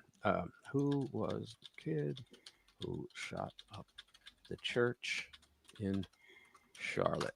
There we go. What the hell was his name? Dylan Roof. That was his name. Dylan Roof. Okay. So they claim in this database that Dylan Roof that was a shooting because he was right wing. He was not right wing. He was alt-right. Okay. A lot of people don't understand this in here. Okay. In the United States, alt-right, I know it's a foreign thing, but the United States alt-right started out as people like us. We are on the right, but we are not rhinos. We're not establishment type. Fuck the establishment. We don't like the establishment because they only care about themselves, right? Yeah, thanks, Simon. And so alt-right was, we're the alternative right to the right that has power in D.C. right now because the rhinos all got elected. Oh, yeah. So then what happened was the white supremacists and all that, they just immediately stole it. They took it for themselves. They coveted it and said, no, we're all right, alt-right. And so now the news just says, oh, well, you're alt-right. You're right wing. You're alt-right. You're a racist, right? High frequency right wing. Yeah, that's right, Bobby. So what they said was that Dylan Roof, that he was all right. So he was right wing. No, he wasn't. He was not. Then there was a Jewish, not a rabbi, but someone just below a rabbi who was attacked by a black woman, and they said that was a right wing. She was not a right winger. She was not a crazy left winger either, but she was a Democrat, and they said that was right. It's like they're making shit up. And no one's going to question it. That or the Southern Poverty Law Center, they make shit up every single day. And I would be considered a racist because a racist to the Southern Poverty Law Center is anybody who disagrees with a black person. That's what it is. Booth, Ruth, crooks. What difference does it make? It's all the same. All right, Hillary. But you're right. When you're arguing with a Democrat, as soon as they say the word racist, well, they've automatically won the argument, right? Yeah, well, that's how it goes. Well, that's what Trump taught the Republicans, if nothing else. Don't cower. And that's another Andrew Breitbart. Don't worry about what they call you. Walk towards the fire. Don't worry about what they call you. He's the one that said that, and he was right. Like, why are you upset that they're calling you a name? They're going to call you a name even if you kiss their ass. You don't have a little D next to your name. Fuck them. Yeah, like the day that Mitt Romney was apologizing for mathematics. Yeah. Well, it was, what a piece of shit he was. But anyway, so this was after we knew from the Utah governor that the killer had been indoctrinated into left-wing ideology. But see, they don't believe it. Well, his whole family was MAGA. Okay, what does that mean? The whole family said that he went left of center. And I wrote to one of the lib nuts on Blue Sky. I was like, he lived with his trans partner. I don't see a MAGA guy busting out a beer and going, come here, honey. I don't see that happening, right? So we'd seen the shooter's bullet casings reflected furry/trans memes. Oh, and the trans guy woman, okay? Fact checkers. I'm just saying it. They said that he was involved in furry porn. Now, I don't know whether he participated or he had furry porn. I don't know. But that's another disgusting thing that came out. So calling Charlie a fascist and with anti-fascist lyrics. It was after we had learned the shooter was living with his trans furry boyfriend. You got to love that. That'll live with them forever. Trans furry boyfriend, and believed Charlie Kirk was full of hate after we learned that the shooter was not registered GOP, but unaffiliated after we saw him pull the trigger, just as Charlie discussed trans killers. There was zero evidence the shooter was MAGA, had ever been MAGA, or was influenced by MAGA in any way. This was an intentional lie to gin up hatred toward the very group of people most suffering. Think about how freaking I'm sorry I'm F-bombing so much. Think about how evil these people are. That paragraph right there. This was an intentional lie to gin up hatred toward the very group of people most suffering in the wake of our devastating loss of Charlie, and Kimmel did it willfully and even gleefully to a cheering, complicit set of boneheads. Any employer in media would see how depraved and sick this was. In 2021, ABC fired Chris Harrison for saying maybe we should judge a Bachelorette contestant's attendance years earlier at an antebellum party by what was considered offensive at the time. Fired. His career never recovered. The left doesn't believe ABC was genuinely horrified by Kimmel and instead attributes this to the FCC threat. That's because even they know ABC has no moral core. We agree with you. It doesn't. But what the left doesn't seem to understand and needs to hear is that MAGA has fucking had it. We're angry. We're incensed watching the L's smear us, our people, literally getting some of our friends killed, not to mention our president shot and nearly assassinated again weeks later, and then lying about it. Parentheses. Trump faked his injury. He wasn't actually shot. We have no idea what the motives are here, if they are bad or on our side. I have zero doubt ABC was overwhelmed with absolutely furious calls, comments, emails, and truly fed up viewers, and knew it had crossed a deadly serious line. In short, good riddance. And the girl below, everyone needs to hear it. Nice. Can't put that genie back in the bottle. Nice work, Megyn Kelly. Close that. Another bunch of commies. Yeah, exactly. Exactly. I only use pronouns. Pronouns. Let's see if we can get rid of this guy. Do this. All right. Yeah, this one. Oh, good Lord. So let's take it. Just this. gets better and better every time you look. It just does. It really does. So now we're going to go. FBI's Operation Arctic Frost targeted 92 conservative groups, including Turning Point USA. They targeted the RNC. Are you shitting me? That's like right? So, I mean, wait do you hear this? So here we go. This is on Threads, so Thread Reader app, but Threads. Senator Eric Schmidt wrote this. It just keeps getting worse. Where'd you hear that before, Jade? This week, we learned that Joe Biden's FBI was actively targeting. They didn't target parents at school board meetings. targeting 92 conservative groups and individuals in a massive phishing expedition. The list includes Charlie Kirk's organization, Turning Point USA. The FBI's Operation Arctic Frost was launched in 2022 under the pretenses of investigating the Trump campaign and its conservative allies. It was led by Tim Thibault, an FBI agent who was later he's a piece of crap, who was later forced to resign for his partisan corruption. Let's see. Arctic Frost quickly ballooned into a Soviet show me the man, I'll show you the crime fishing expedition against the political right, the entire political right, issuing over 400 subpoenas targeting 92 conservative groups and actors. It later morphed into the Jack Smith Special Counsel investigation. Can you believe this shit? False fraud claims, propagating false election fraud allegations. Are you kidding me? So in other words, you can't even complain about voter fraud anymore if they're in charge. That's what this was all about. That's why they did that's why they did what they did on January 6th. I'll never be convinced they didn't start the riot when the cops, we saw them on their GoPros that were released later on, that they were laughing about shooting bullets, rubber bullets and tear gas into peaceful crowds. Nothing like that to get them anxious. And they've already admitted to having at least 24 FBI assets in the crowd. Yeah, right, exactly. But so I mean, I don't want to hear their bullshit anymore. Yeah, I mean, it just goes on and on. Here in Colorado, there's a lady by the name of Tina Peters, right, sentenced to 9 years in jail. Her crime was that she pulled down data from the voting machines, right, to expose fraud. Yeah, I heard about that. I felt sorry for her. And well, the interesting corollary is that she was charged with allowing somebody else to have access to this data. It was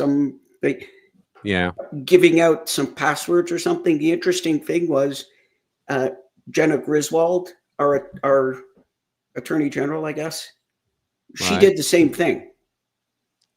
After that, she went and did the exact same thing. Wow.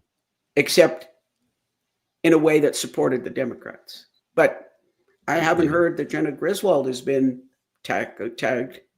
Right. But yeah, they jumped on Tina Peters hard. Yeah. So here it is. The targets of the probe include groups like the RNC, America First Policy Institute, and the various arms of the Trump campaign itself. Did you ever see in America a political party that did everything they could to put their opponents in prison? What kind of shit is this? And yet we got the same people that supported that were involved in that, bitching about people getting fired over being disgusting human beings. Oh, wow. It included Republican Attorneys General Association. Wow, really? A group that I formerly chaired, not me. And it included TPUSA and TP Action. As Senator Grassley put it, and Grassley is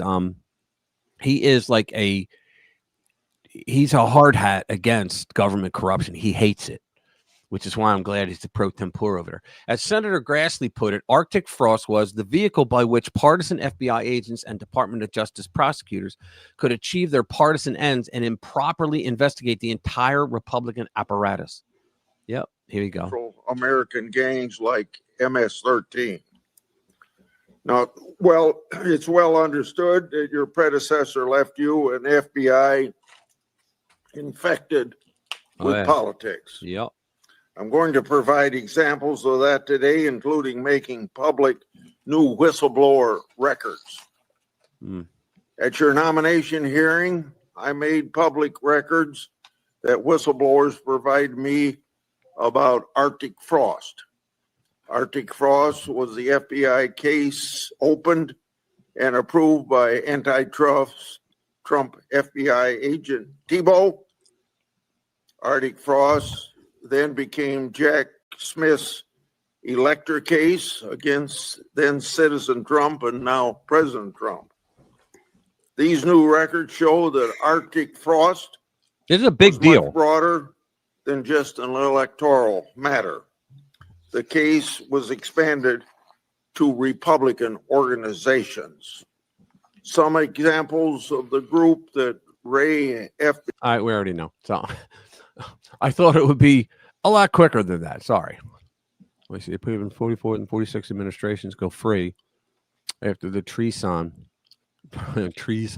they committed. Yeah. Please remember live speech by Rashida Tlaib. Yeah. When the National Guard was deployed, she said, "Join us. We provide training." Yeah. Imagine that. What's up, Colonel? Good to see you, man. Thanks for stopping in, man. Let me see. Nate the lawyer did. Yeah, I watched Nate the lawyer. My brother Jimmy from Philly put me on that. Nate the lawyer did a video of a mayor arrested doing multiple ballet dumps. Ballot. It says ballet. I'm sorry. Ballot dumps. But Dim say Dementia Joe was the most popular auto pen ever elected as POTUS. That's funny. That's funny. I know I'm cursing left and right tonight. I'm sorry, guys. You know what? I figured screw it because I'm not monetizing these anyway. They're coming out. Check this out. You know what? YouTube's coming out. I got to say, with a lot of really good stuff coming real soon. In fact, we may not need StreamYard anymore because you got something in there to be able to bring people into your stream right from the studio, right? But when it rolls out, I'll try it. But anyway, they're bringing some really cool stuff. But one of them is it's a side-by-side commercial. So you can have a commercial like as you're watching now on Jade's side is the commercial, and then Jade and I are pulled over into my square until the commercial goes. And it'll start off with the commercial having the sound, but you in the audience can click something and it'll bring our sound and the commercial will still play. It's kind of a cool idea because a lot of people, like, they keep their videos going by the money they make, you know, so it's kind of a cool idea, but they got some other really cool stuff too. If I get a job, I'm going to have, you don't have a job, I'm going to have to stop cursing at work. Yeah, really. Well, I have a new sign back there. It's hanging up and it says, it's the one that's hanging up. It says, maybe swearing will help. Anyway, let me get out of the thread. There we go. So what's next? Yeah, this is a good one too. The brainwashing tactics of the CIA. My conspiracy people were going to love this. Okay. Ready? Let's share. InfoWars. Alex, how brainwashing tactics. Hold on. How brainwashing tactics rejected by a chief CIA psychologist ended up in public schools as social emotional learning. Here, let's make this bigger. How did Charlie Kirk's alleged shooter Tyler Robinson go? Oh, so many pop-ups. Alex, you're killing me.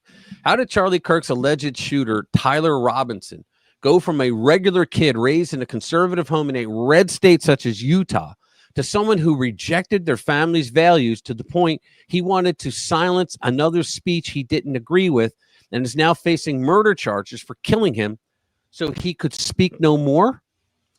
The answer might lie in the reality that in Utah, schools are currently practicing behavior change tactics that were rejected by a CIA psychologist in 1974 for their ability to destroy objective individual judgment. How about that? They're allowing this in Utah? Yeah. Well, Utah is like one of the reddest states, but there's a shit ton of rhinos that are in there. I mean, Mitt Romney won. The last governor was. This governor is not. This governor is pretty good. Yeah, they got rid of Mitt Romney. Yeah, they got rid of him too. The psychological discomfort.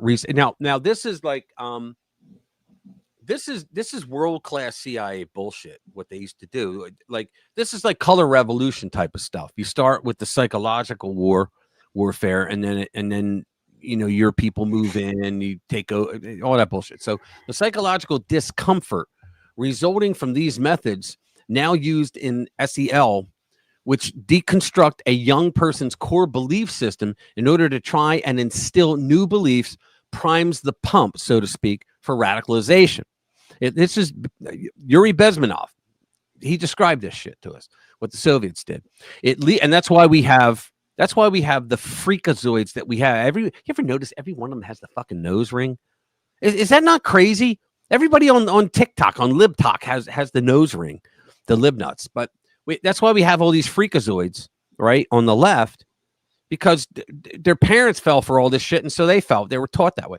It leaves the gutted psyches of kids like Robinson, whose foundational values has then been fractured with distrust, vulnerable to be brainwashed by collectivist theories and ideologies.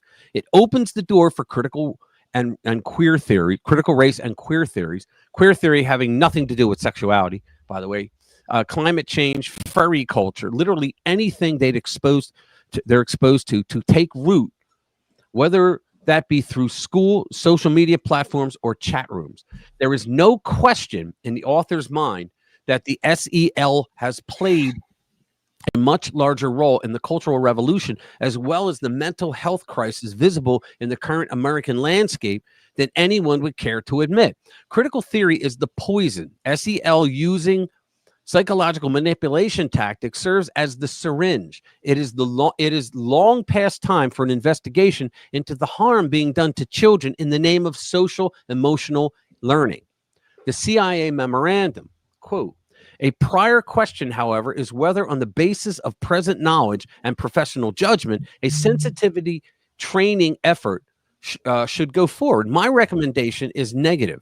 I would point out that intensely emotional, involving group experience of any sort sets into motion a set of group dynamics that destroys objective individual judgment, a point illustrated most dramatically by brainwashing in China, and less dramatically in any number of other intensive group experiences designed to produce attitude change.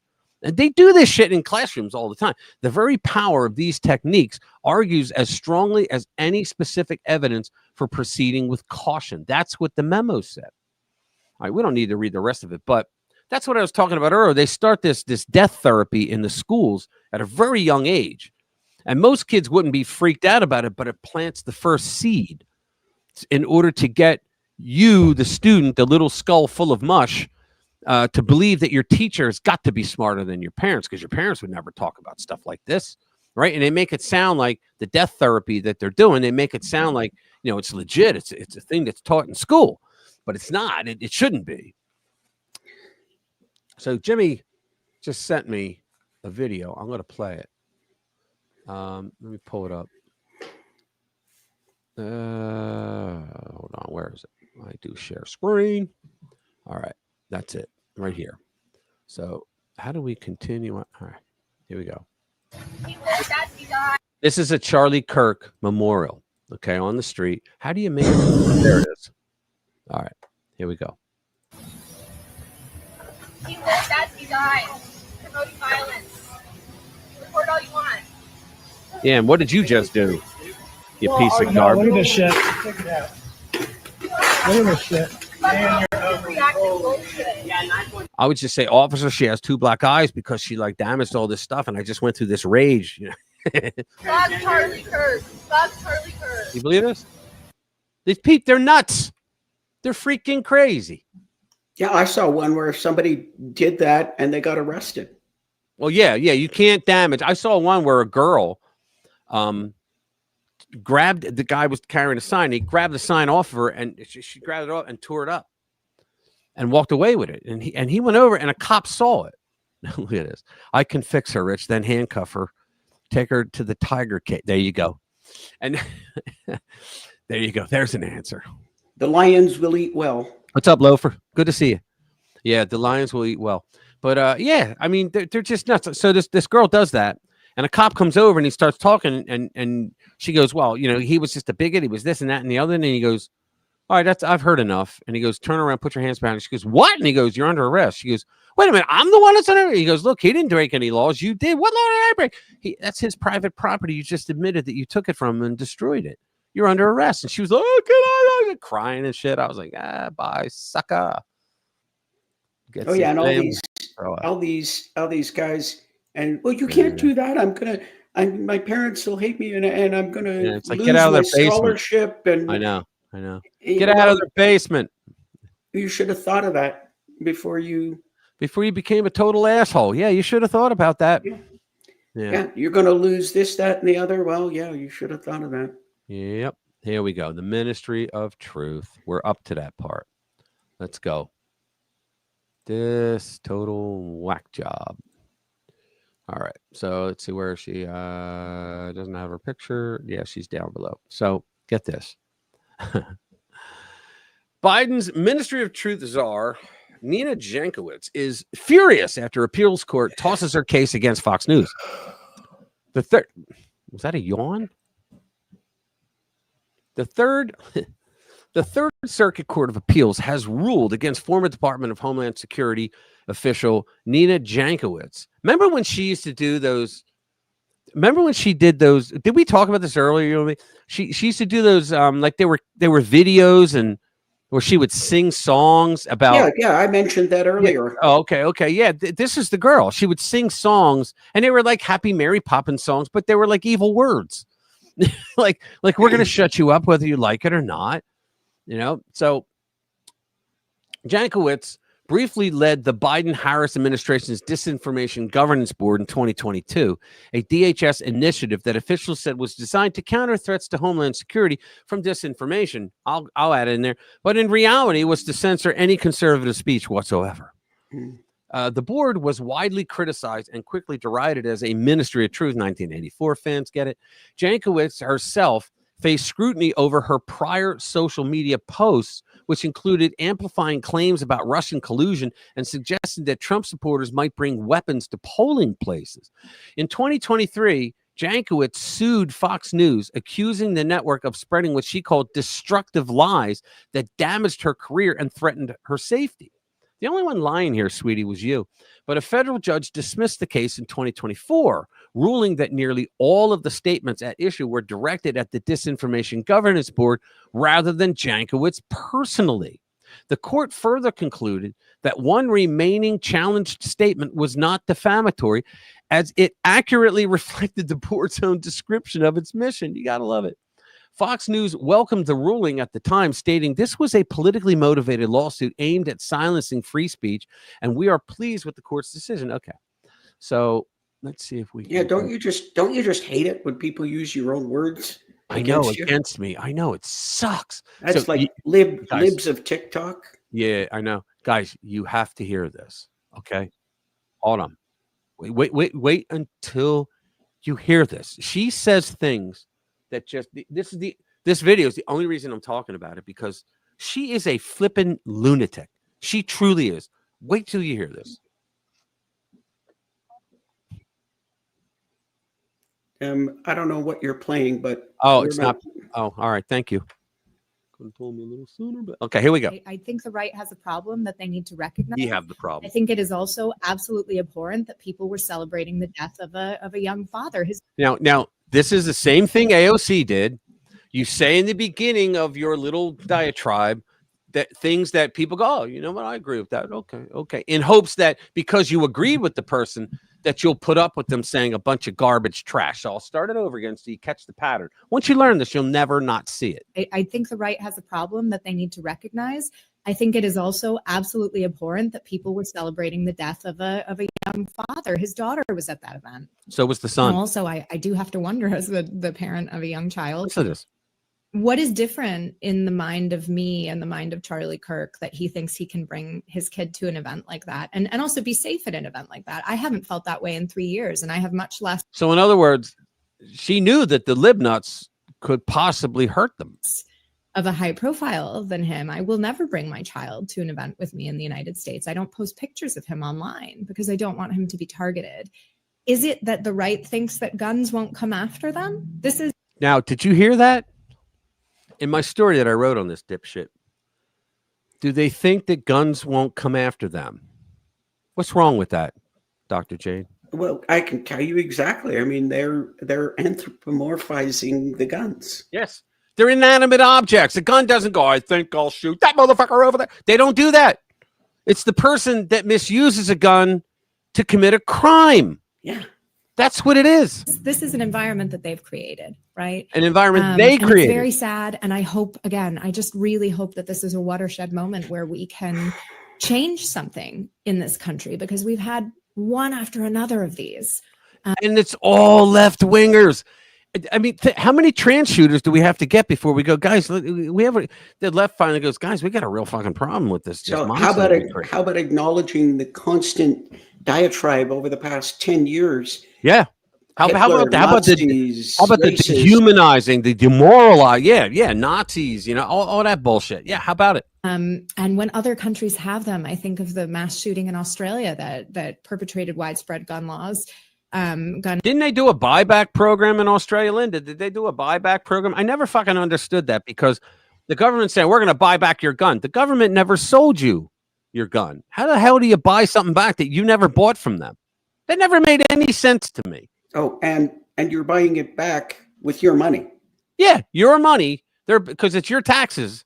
But it's it was a gun confiscation. Oh, give you a little bit of money for your gun. I'm going to take your guns and I'm going to use your money that we also confiscated to give you a little bit of it back. But don't worry, we'll put in some good tax to get that back too. Yeah. And then something really wild that nobody ever expected happened when they took all the guns, crime went up. Why? Because the criminals, just like in the US, the criminals, they don't obey gun laws. That's why we call them criminals.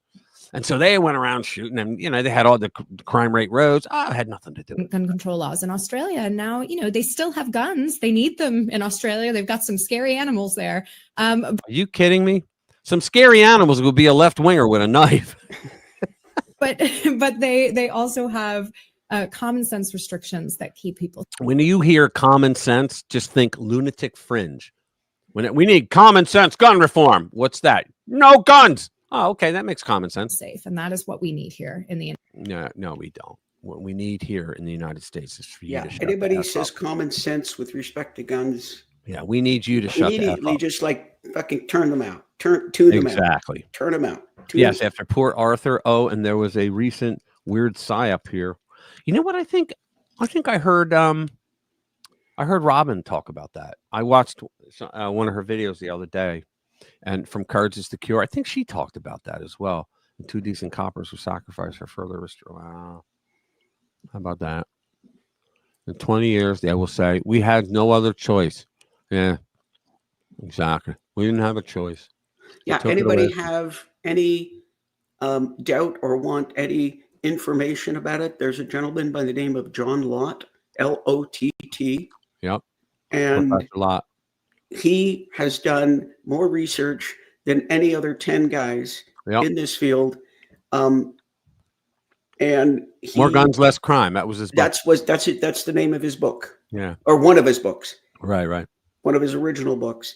If you're interested or you want to be able to show your friends, Mr. John Lott, Professor John Lott. Yeah, it was More Guns, Less Crime, and he was a liberal, but he wasn't political. He was a numbers guy. Okay, he and his partner that did his coworker, they were numbers guys, and so they ran the numbers, and so they did a test. This study, I think his study was 10 years. I think the first one. And what they discovered, they said, "Oh my God, we can't release these notes. Oh, it doesn't have the premise that we thought it would."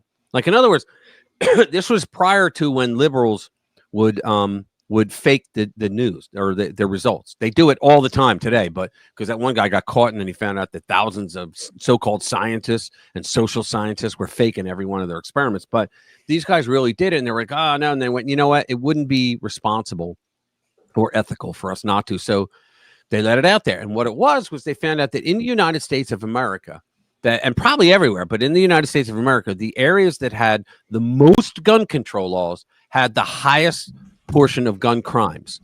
And the opposite, the least, and it doesn't matter whether you're in a big urban city, you're in a suburb or rural areas. The places that had the most gun control had the worst gun crimes, and the opposite, places that had the least gun control had hardly any gun crimes compared. And the left argues with this shit all the time. This is what the left does. They'll get like 5 different lib nut professors that will they'll read the book and try to come up with ways. They try to come up with ways to debunk it, but they always get their asses kicked. But the problem is that until recently, this happened in the last 80 years, but until Rush Limbaugh came along, who could explain it to everybody because nobody else knew how to. and said, no, these guys are lying. And Tom Sowell did it too. He wrote books that explain how they manipulate the data and all that. It's a bunch of horse shit. Let's see, the replication problem with social sciences. Yeah. And you know what the left does? They come by and they say, oh yeah, well, you know, the cities with the worst crime problems are in red states. Okay, let's talk about that. Memphis, Democrat governor. Blue City. No, Blue City. Mayor. Blue City, yeah. Mayor. Blue, what did I say? Governor. No, I meant mayor. Yeah. New Orleans, Democrat mayor. Yeah, all of them. There's a bunch of blue cities inside red states that are making the crime problem look bad for red states. Yeah. That's yeah, what it is. I forget the order, but Memphis and New Orleans are right up there. The Dems do this shit all the time. Like they came out and said, oh, you know, the Republicans take more federal dollars than they pay in. Bullshit. What that was all about? You would have, and if you looked at the dollars, yeah, but the libnuts think that the dollars going in from the feds into a state, that everybody gets a cut of that. No. What it was in a lot of the red states, you had federal buildings, you had army base, you had military bases that cost money. You had military hospitals that cost money. You got federal buildings that cost money. You got all the federal airport. I mean, all the shit that costs money are in those states. The people aren't getting that money, right? They're not getting the money. And they should know this because in blue states, well, they are getting the money through welfare stuff, but people don't get that money that comes in, but they manipulate everything. Everything they touch, they manipulate. I mean, Barack Obama did that. And that's a funny story. Intersectionality, right? You have John Lott, who was teaching at Columbia. Or was it Columbia? Or what's in Chicago? What's the one in Chicago? Is that Columbia? I forget. Well, he was teaching there. I don't remember. And Barack Obama was teaching at the same time. And everybody said, oh, he was a constitutional scholar. He was a professor. No, he never was a professor, ever. He wasn't even a temporary professor or a visiting professor. He was a regular teacher. I forget what they call a faculty teacher. I forget. Well, he said that nobody liked him because he walked around with a chip on his shoulder. Nobody liked him. And he said one day he was in the food line with him. You know, you get your tray and you move along. And he said, hey, how you doing, Brock? And he goes, I'm John. He goes, I teach. Yeah. And he said, Obama didn't even look at him. And he said, look, he goes, you know, if you want to make friends around here, he goes, every other Friday night in the faculty lounge, the teachers all come for a get together, you know, have some drinks, you know, laugh, get to know each other. And he like stopped and looked at him and just, and then walked like he was fucking angry. What was going on that John Lott didn't understand is that what libnuts do when they want to run for office, they'll get a cushy job at a university. And the universities put up with this because they'll vet them and go, yeah, you'll make a good communist in office. Sure, we'll do that. And so what they do is they get a job where they teach maybe 1 or 2 classes a day so that they could spend the rest of their time building up a campaign. That's what they do. And that's what Barack was doing there. Yeah, except that it's more like a couple of classes a week. Yeah, you're right. Okay, and those cities, like I was talking, so yeah, the left, they'll talk about Memphis, which is like, I think they fudge with the numbers. If you looked once and it was number 1, and then you look another time and it's down at number 4, but Memphis, okay. Yeah. So they say the violent problem is in red states. Yeah, Memphis. Mayor is Democrat. Yeah. New Orleans, Democrat mayor. St. Louis, Democrat mayor. Right. Cleveland, I think that's a Democrat mayor. Yep. Little Rock, Democrat mayor. I'll tell you what, I used to Kansas keep notes. Kansas City. Yeah, I used to keep. Let me see if I can find them. I used to keep notes. Birmingham, Alabama. So the common theme, as you may have noticed, is that all of these violent cities in these red states are, guess what? Run by Democrats. Yeah, hang on. Let me do this. I used to keep this. Let's see. Detroit. Where is it? No, I don't have it. Come on. I have this thing where it has all the cities and all the crime. Come on, where is it? No, that's not it. Oh well. Let me see if this is maybe. Yeah, Detroit. There it is. Yeah, Detroit here it is. right up there. You ready? I'm just going to read it because I got a lot of notes and I'm not going to bring it up. But this was in 2010, I wrote this. Okay, so it's probably worse by now. But it had, as of 2010, the 10 most dangerous cities run by Democrats.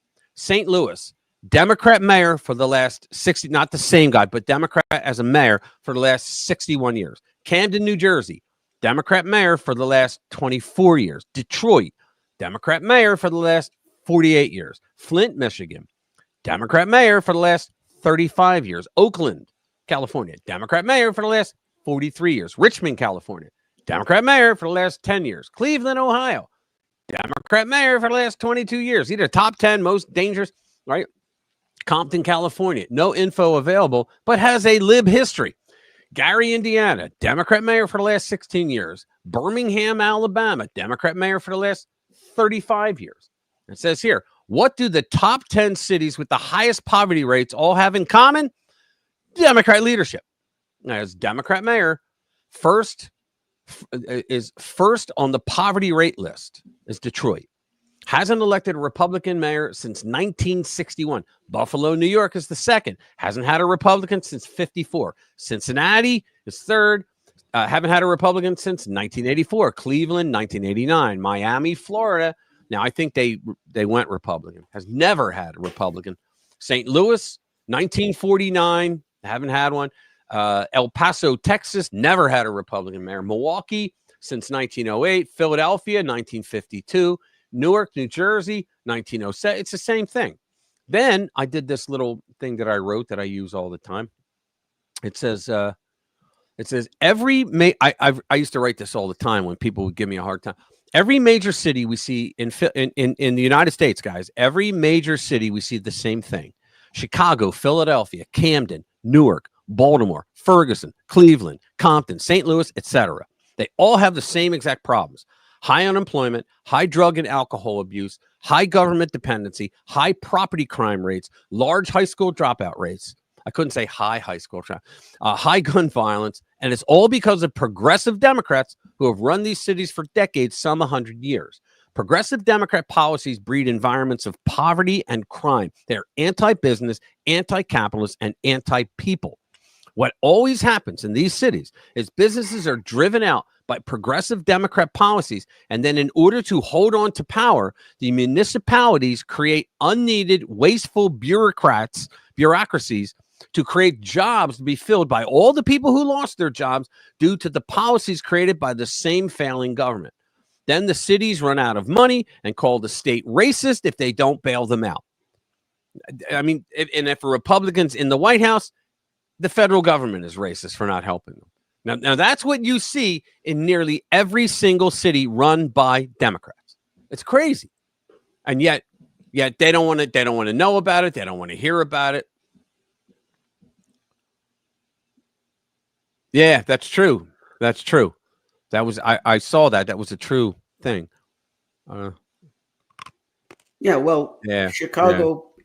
Every weekend there's 40 to 50 shootings and. Yeah, it's called a Friday night. And, 10 to 15 people killed. It's crazy. It's called a Friday night. 48 shootings. Any stabbings? No. It's like 7 died out of that, but the rest were all.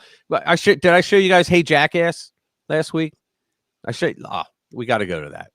Oh, my brother sent me another video, and this is great. This is falling back on the story the video we just sent of the girl that was trashing all the shit, right? Here you go. 2 women arrested. Here you go. Well, 2 sisters accused of vandalizing a memorial to conservative influencer Charlie Kirk outside the Benton County Courthouse remain in jail without bond. So each face misdemeanor charges, and 4029's Brett Rains has the video that led to their arrests. There it is. The 22 and 23-year-old sisters are set to appear before a judge for a bond hearing Friday morning. Now, on Sunday night, organizers tell me that the square here in downtown Bentonville was packed with more than 1,000 people for a candlelight vigil honoring Charlie Kirk. But on Monday is when things got really heated, when part of the monument that was set up here on the courthouse steps was destroyed.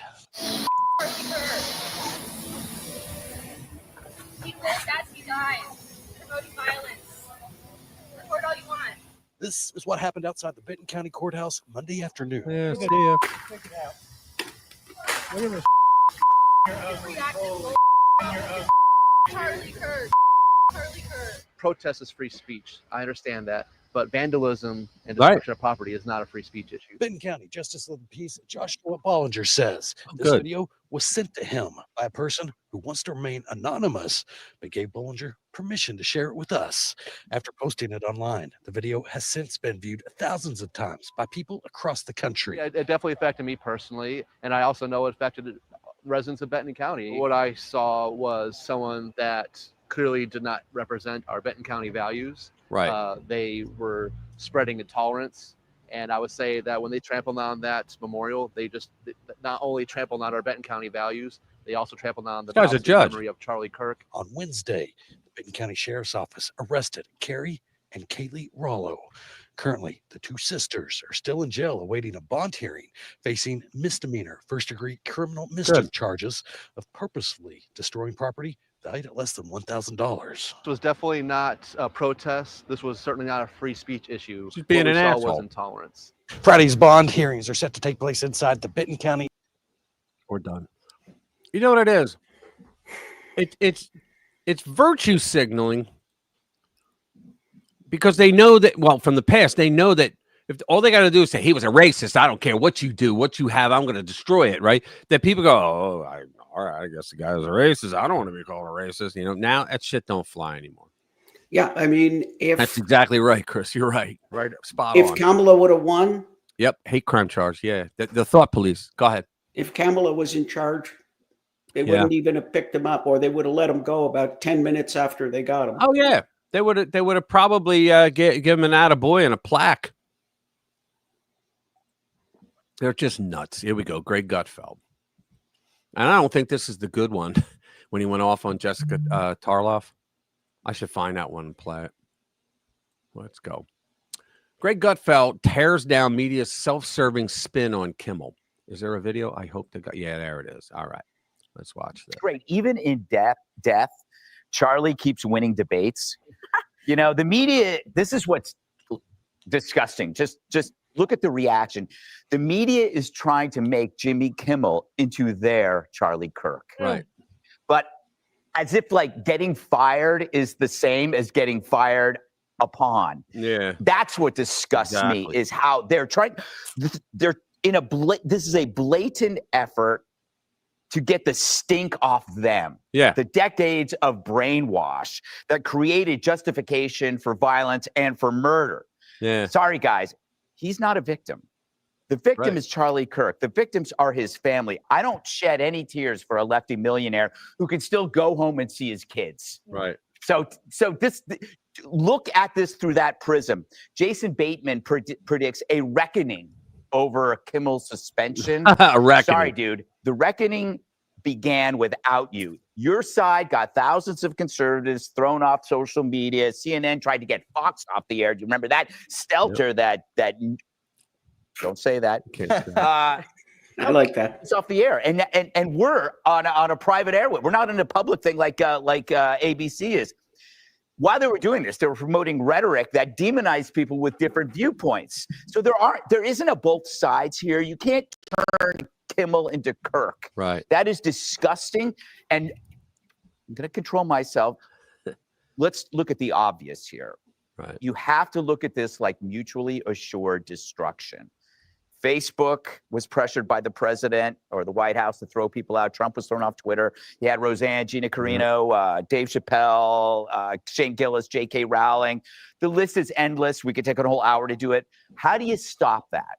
Mutually assured destruction, like what Trump is doing with lawfare. You hunted us. You hunted Republicans. You hunted conservatives. Well, maybe you won't hunt us anymore if we hunt you. Oh, they will. And lastly, I am there. so tired of these self-centered fools on CNN and MSNBC with their performative outrage, because they will never, ever stand outside before thousands of people and debate people who don't like them. They are, like me, indoor cats. They used phrase, was it S.E. Cupp used the phrase systematically killing free speech? A young man was systematically killed over free speech last week. Kimmel has every right and every opportunity to do a live free show outdoors. And so could all those people on CNN, but they don't. Yeah. If they did, they probably wouldn't get shot because no one is demonizing them. No one is calling them Hitler. That was your gig. Yep. It was.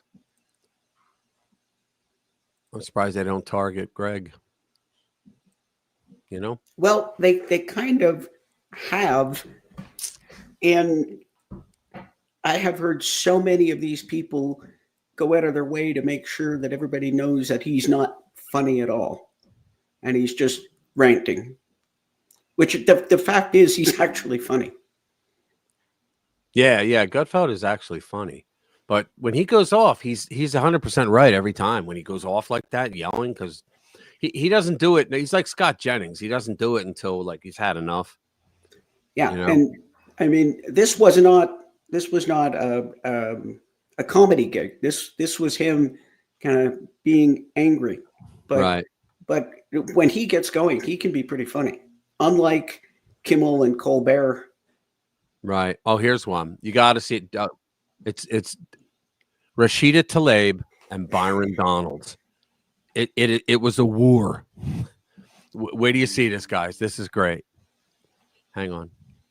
I just got something.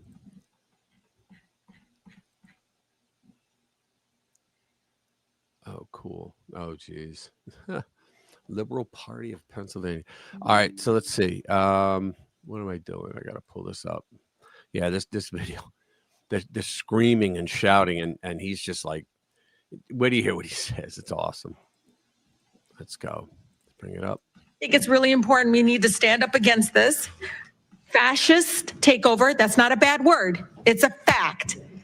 And here in DC and across the country, it is so incredibly important, Mr. Chair, that this committee does not allow rhetoric that defames and or paints Washington D.C. in a way that you all haven't really truly seen. You're just reading it. No, you're just reading it or something off of some. Will the gentlelady yield to a question? Yeah, I think it's really important. Will the gentlelady yield? I don't yield. I don't even have time. I can tell you. Your time's expired. It is expired, but Mr. Chair, but you all live here, and you're not telling people the beautiful parts that you do see in our nation's capital. And no, it's just wrong how we're doing it. Chairman, I think it's insane that the gentlelady doesn't have an argument, but she's going to refer to me and some of my colleagues. We were from the Third Reich. This is insane. It's insane. It's insane. It's insane. Do I look like a member of the Third Reich to you, Ms. Tlaib? Is that what I look like to you? You're the one taking your voting. Is that what you think? Is that what you think? Is that what you think? No, that's unethical. I think it's radical and I think it's insane. And I'll respect everything that you say. But to say something like that to myself and a lot of my colleagues is way out of line. It's way out of line. It's way out of line. Regular order, Mr. Way out of line. Regular order. That's okay. But it's okay, right? That is not how it goes. It's okay, right? You hold yourself accountable before you talk about Hold myself accountable. Washington, Hold your own self accountable. How about that? Hold your own self accountable. How about that? Free DC and make sure you vote with your own voting card. This is the old, if I scream loud enough, I win. In their minds, that's what they think. Or don't be giving it to somebody else. All right, time. Chair recognizes Ms. Boebert from Colorado. Wait a minute, Ms. Boebert. All right. Order. Ms. Boebert. Thank you very much, Mr. Chairman. This has certainly been lively today. Madam Mayor, I appreciate you being here today. That was awesome, guys. Sorry. I just found that awesome. Going back and forth, back and forth. Yeah, you're right. She's always unhinged. She's crazy. You don't hear much from her like you do Ilhan anymore, though, because I think she realizes that they went over the line. Yeah, some people are calling for Ilhan to be denaturalized and deported. Yeah. Well, I think they should take it. Wait a minute. A few months ago, a drunk, unlicensed illegal hit my niece head on. Ooh, spent weeks in an induced coma. Our friend was killed. 2 others are illegal. The illegal, unlicensed illegal. Oh, so they on a bomb, then skip town. I'm sorry. I'm sorry to hear that, man. Yeah, that's Wow. tough. That's tough. Sucks. That's just unreal. Yeah, Jerry Springer politics. She's right. Yeah. Let's see. Jasmine Crockett. Oh, this is another one. Oh, they just keep giving us gifts. These Democrats. This is just. This is quite possibly. She's a lawyer. I even wrote on Twitter. I'm like, wait a minute. She's a lawyer. You know. I understood what was kind of pushing them there. And so I do want people to know that just because someone has committed a crime, it doesn't make them a criminal. That is completely. The guy's going, I got a fucking idiot on my show. All right, go ahead. Different. Being a criminal is more so about your mindset. Committing a crime can come for a lot of different reasons. No, sorry, sweetheart. If you get convicted, you're not a criminal until you get convicted of a crime. But if you're convicted of a crime, you are a criminal. That's the definition. Does anybody suspect the derivation of the word criminal, where that came from? Yeah, I don't know, but you know, crime. Oh, okay. I thought you were going to tell us the derivation of they found something under a tomb and so. Yeah, no. You're right. Nothing that esoteric. Yeah, okay. You want to do a Dr. Jade moment? Anybody want to hear a Dr. Jade moment? Oh my gosh, we've had such intense. Yeah, we got to have an easy time. All right, we going to do it? Anybody want a Dr. Jade moment? Just a little personal. All right, I'll start it off. Hold on.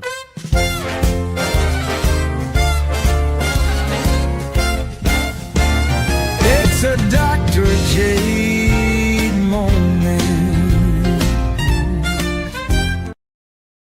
The floor is yours, Dr. Jade. Go ahead. Oh, so it's a story of my life. So I don't know where I heard it, but I hurt my knee. So I've been going around wearing a brace and have a knee that's all swollen up for like 6 weeks now. I finally got in today. This is why I was late. If anybody was here for the beginning of the very beginning of the show, I raced in here. Yeah. I was saying, you know, like if you ever watched the Flash on DC Comics, I raced in here and just slid into the chair as the show was starting because I went for an MRI of my knee. Now, anybody ever go through an MRI? You know that's a son of a gun of a thing. Oh yeah, because it's a little tube. Now, I'm not a big person, and they shoehorn your body into the tube is 24 inches wide. Okay, oh, wow. Really? And they shoehorn me there. I got off lightly today because they put me in feet first. Okay. But the greater thing, my knee, the technical term for what's going on with my knee is AFU. Yeah. All fouled up. Yeah. That's the technical. Anyway, you get put into this MRI. Now, the MRI is a little too. They start shoving in, and then you can't move. Okay, you can't move more than like a millimeter, or you're going to ruin all the pictures, right? Yep, I've had one. So, God forbid that you want to scratch your nose or something, or cough. Rip right now. So, they put me in there. Yeah, true. Yeah, I don't have any metal piercings or anything. I was going to ask you, how loud was it for you? Oh yeah, well, I'm getting to that. Oh, go. I'm getting to that. I'm getting to that. That's the punchline. So you get put in there, and I've had MRIs before for my neck, and that's beautiful because you get put in head first. Okay, so picture this: you lie on your back, and you're on this sled, and it's small enough. I mean, it's like this. Okay, you can't put your arm here. That's too small. It's 24 inches. So, and I pity big guys that got to go in there. So you're in there and you're like this, and you got to you got to stay completely still. Doesn't matter if something's hurting or whatever. Itch. I ended up okay, other than This is one of the amazing things. 2 hours during the first hour of our show, like half an hour or 40 minutes into the show, I got a copy of my report. Wow. Cool. That's cool. My knee's screwed up. I got both menisci are torn the shit out of. Oh, wow. So when you're in there head first, the ceiling of the thing is about 6 inches from your face. And so you're looking, now there is light in there. Doctors and nurses. And you started to talk about how loud it was. That's not good. That's not good. That's not good in a small place like that. Go ahead. The final thing is, like, when you were in there, when I'm in there, and I'm not claustrophobic. I am not claustrophobic in the least. I am. But I can tell you, you're in there, and even if you're not claustrophobic, you got to okay, take a deep breath, just relax, everything's fine. And when I'm in there like that, I can't help but think of somebody who had a head injury, for instance, and they get brought to the emergency room and they're unconscious, and they got to be put in this scanner. And although normally they would do a CT scan on an emergency basis, but if you had to have an MRI, you would, and then that's the final key we were talking about. They're very, very loud. They're very loud. They usually give you earplugs and a headset. And God forbid, don't bring anything electronic in there. It'll cook your phone. It'll reprogram hearing aids. And your cardiac pacemaker. Oh my God, be careful about that. Yeah, well, don't they ask you all that stuff before you go into it? They do. But think about this. You wake up after your accident, and it's very loud, so you can't distinguish anything because it's very loud. And all you can tell is that you're in this vaguely coffin-shaped tube. Yeah, yeah. And the last thing you remember was getting into some sort of accident. Read yours, Jim. I just replied. Sorry, go ahead. All you can remember is you were just in some sort of an accident. So that's my ramblings about MRIs. And yeah, I think they're great. I never have to have another one. I think they're great. Yeah, I'm fine. I don't have any extraneous piercings, right? Well, my ears are pierced, but I don't have any piercings or anything to worry about. But yeah, that's my ranting about that's my ranting about an MRI. Cool. We had a good time. My knee is screwed up. Now I got to find, and the downside to that is that in this day and age, a lot of places don't want to do arthroscopic surgery on someone over a certain age, like 60. Wow. So, and yeah, I guess some of the studies shows that it's, so now I've got I've got a couple of bad menisci. Now I got to figure out who's going to do what with them. Wow. Anyway, back to our regularly scheduled programming. So I got this video about in Philly. Where is it? It's an Instagram video, but in Philly it says it was Larry Krasner's the DA. He's a Soros-funded DA, no bail, all that bullshit, right? So it says we were denied entry at Larry Krasner's publicly marketed town hall. Why, you may ask? Because we disagree. Here we go. I gotta set that. You're not coming in. You're not coming in. Simple as that. You're not coming into our sacred spaces. You're not coming in. You're not coming in. You're not coming in. Why not? Because I said you're not. This is Larry Krasner's town hall at Mother Bethel Church at Society Hill. You're not coming to our sacred space. Sacred space? You're not coming in our sacred space. As simple as that. Because I said you're not coming in. I'm saying you're not coming in. You have no right to tell You're not coming in. Thank you. Thank you. Thank you. You're not coming in our sacred space. What you see what it is? I don't care. You'll see what it means to come up in here. You gonna see what it means. He said don't threaten people. Don't threaten people, he said. We were trying to come to the event. They denied us entry. They have a human wall. They have the blue wall. You touch me, dude, we're gonna have a problem. Just let you know. Don't touch me. You need it. Black arm job. You need him. You need it. It was awesome.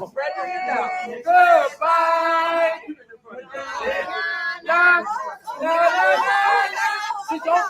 He's just messing with him. This is the party of inclusivity. Yeah, exactly. People are clowns. Is that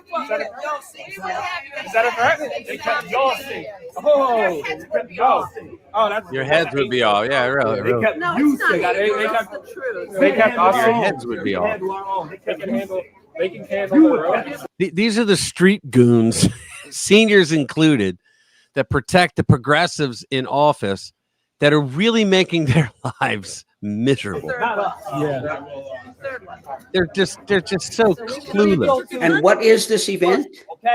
If you want to come in, Larry Krasner is the DA, and he's having a town hall, and they won't let him in because they're Republican. Larry Krasner. You're not coming in. You're not. Yeah, you're not coming in. Oh man, you gotta love that. So it's everywhere. It's not just in your Listen, town. anytime a leftoid talks about inclusivity and diversity, just ask them how many conservatives they've got on their committee. Right, exactly. What did HB do? Fan since he started. Oh, you guys are talking about HB? Yeah, I didn't see him. I haven't watched him in a while. And you know what it is? Not that I don't want to. I just don't have the time. I have no time. Let's see. Let's get another one. Vance trolls come hard. Yeah. I thought this was clickbait. It was JD Vance trolls Jimmy Kimmel hard, offers up a hilarious replacement for him video. And you're like, oh, cool. I want to hear JD speak. No, JD doesn't speak at all. It was a tweet. It was Jimmy Kimmel was saying something, but he just sent a tweet out. Let's do a Kurt Schlichter. Let's see. SCHLI. Which one's better? Here we go. Let's bring that up. If you noticed, I've done a Kurt Schlichter every single week because I like the guy. There you go. We will continue to fight for Charlie and free speech. Look at this. Yeah. So welcome back to the stream of courteousness. I'm here with my dog, Barky. It doesn't exist. Whose job is to protect this house from communists. Barky is employed. Jimmy Kimmel is not. Jimmy was fired because he lied on ABC to his audience. This isn't about free speech, as the left wants you to believe. It's about lying to your audience. Additionally, the left doesn't have a problem with hate speech. It's just free speech they really don't like. They're also continuing to blame. Look at that. He does this all the time. They're perfectly happy. Let's not fool ourselves. Most of the left are perfectly happy with the assassination. If they express any sympathies, it's always with a but. We were talking about that earlier. With a but to tell us what they didn't like about him. But every idea they have of who Charlie was is wrong. That's why you can't find a clip anywhere of Charlie being happy. He was a nice guy. He was a nice guy. I hate when he does that. Let me see if he did the other one. And it's not him. I think it's the outlet. Yeah, I think it's the outlet. Let's go with the other one. Is this one? Yeah, this one seems to be open. Good. We'll do this one.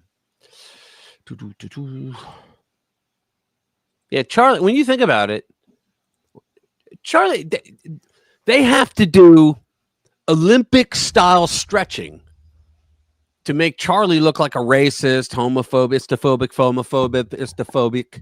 phobophobe, right? Yeah, Olympic-level mental gymnastics. They have to do that in order to get there. And then when they finally do, it's like they finish like the equation of the year. Like, oh, yeah, well, there it is. It's been proven. You know, it's performative truth. Well, we said it, therefore it's true. So Republicans are totally not being cool about people murdering them. Why won't Republicans get with the program and stop being so upset about people shooting them for saying things that Democrats and Democrat-affiliated mutants don't like? The Republicans are just not being good sports about this. No, we're not, and we're not going to be. When that trans furry Antifa loving scumbag decided he was going to put a bullet through Charlie Kirk the other day because Charlie Kirk was speaking the truth and this perverted weirdo desperately wanted to live a lie, that changed everything. Well, at least for patriots. It didn't change anything for the left.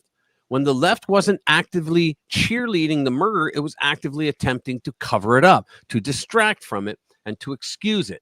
Leftists are not particularly concerned about which one of these they do, only that they get it done. Yeah, they cover everything up.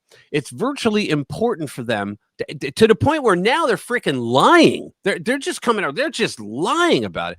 It's vitally important for them to stop us from being angry, because when we're angry, we're effective. Just ask the hordes of doctors, soldiers, nurses, teachers, and every other fine people who have been fired from their jobs after they revealed themselves to be flaming communist sociopaths reveling in the murder of an innocent father and Christian. Of course, this was no surprise for those of us deep in the fight already. We have always understood what the enemy thinks, and the enemy thinks that the sooner we are dead, the better. That's right. That's not an exaggeration. That's not hysteria. I've got at least a couple of police reports on file about people who specifically with significant detail explained how they were going to murder me and those around me for the crime of saying what I think. When I'm on social media, I'm doing the breaststroke through a cesspool of sociopathic hatred. The hatred isn't there because I'm lying. I'm not. The hatred is there because I'm speaking the truth. And these degenerates always demand that we join them in their lies. They demand we affirm their perversions and delusions. And when we don't, they get violent. He just described the left throughout history. But it's not their fault. It's our fault. We are to blame because the world isn't what they want it to be. So they have every right to kill us. Well, if they can. The real impact of Charlie Kirk's murder was on normal people. We knew the nature of our enemy. The normals didn't. The other day, normal people were watching this clean-cut, pleasant Christian guy debating politely with a wide range of lunatics, and all of a sudden, his neck explodes in a fountain of blood. It was shocking for us already in the fight aesthetically, but it was not in concept. For normal people, it was a graphic revelation of something they didn't quite realize before. They didn't quite realize that the left doesn't just disagree with them, that the left is more than just a bunch of nuts who say weird things and do weirder things, but that the left consists of people who actually want to hurt them for being normal. For normals, that was mind-blowing. Moreover, the cringe reaction of people around them, people that they thought were normal and not insanely evil, utterly red-pilled them. It pulled back the curtain on the left. Normals never realized just how sick these bastards really are, and now they can't unsee it. For a long time, the left had the initiative because the left hadn't revealed its true self, but that changed last week. Now we all know the truth. Now we're fighting back. Fortunately, we have an administration that will confront these monsters instead of impotently wringing its hands, mumbling about principles. Most of us are on board. Most of us played it smart. Not all of us. Pam Bondi, of course, had to find a camera and go loudly off message by saying something stupid. No, there is no concept of hate speech under the First Amendment law. But other than that, we've got it right. We're getting the message out there, even as the enemy, including its regime media adjuncts, triple down on their lying. And oh, are they ever lying? And it's not even coherent lying, but it doesn't have to be coherent lying. It's a matter of throwing everything at the wall and seeing what sticks. Why the guy living with his trans furry boyfriend was totally a conservative, because conservatives totally live with their trans furry boyfriends. They totally write Antifa slogans on stuff. Why? No conservative parents have ever bred a communist loser. Oh, he was white and liked guns. Totally MAGA. In fact, he was so MAGA that he went out and murdered a guy who was intimately connected with MAGA. That's the joke right there. Well, he was MAGA and he shot Charlie Kirk, who is MAGA. Does that make any freaking sense to anybody? Also, we can fire people for wanting to murder people. Everyone would agree to fire her into the sun if some teacher said, I think black people should be murdered. And everyone except Democrats would agree to fire her into the sun if some teacher said, I think conservative Christian people should be murdered. They aren't fighting for some free speech principle. They just want to normalize killing us without consequence. Their lies and hypocrisies don't make sense, but they don't need to make sense. He's right again. They only need to fulfill their function, which is to distract and divide normal people. Of course, this also raises the eternal question of whether they are stupid or they just think we are stupid. Right now, according to a poll, only 8% of leftists admit that this freak was a leftist. Do they actually think that? Who knows? Who cares? What they think really doesn't matter because the truth doesn't matter. It's not about the truth, but the narrative. It is always about the narrative. He's right. And the narrative has to be that this is somehow Donald Trump's fault for getting his friend killed, just like it was Trump's fault for getting shot at himself. But of course, it's also partly Charlie Kirk's fault for wearing that rhetorical short skirt. He was likely asking for it. This is why you don't argue with them about the facts. They don't care about the facts. You are never going to be able to convince them to accept the truth because the truth is irrelevant to them. They only have a narrative. It doesn't matter to them whether this perv was leftist or not. Don't bother trying to make a point that is irrelevant to your opponent. What you need to do is counterattack. We need to crush them. He's right. They can never have power again, but they crave power. They know that when we're awake and aware, we are a threat to them regaining it. They'll try everything to stop us, even mimicking decency. That's what they do. Don't be fooled by them pretending to be decent human beings. We've seen some rote condemnations of the murder, but they're always followed by a but. Don't buy any of it. They think it's just fine that he was murdered, and they think it's even better that this example of what happens to uppity patriots might shut us up. But you know what the most gratifying thing about the whole tawdry episode is? None of us back down. No one. There's not a single person out there that I've seen who said, I'm afraid and I'm not going to say what I think anymore. Obviously, the butch conservatives like me and a bunch of hardcore warriors are never going to back down. My knees are too sore to live on them. But even the bow-tied virgin core has refused to bow before these monsters. This was the last straw. This was, to coin a phrase, a turning point. And normals are not going to back down either. I felt this as well. I thought something really changed in the country after that day. We're not going to be good sports. We're not going to be cool about this. This is a massive social media and regime media attempt to change the narrative to something other than the truth. But the truth is there, and we're going to keep telling it. That's why I've done 5 videos on it already. We've all seen it in bright scarlet, and their lies aren't going to work. This murder changed everything, and we patriots are only getting started on taking our country back.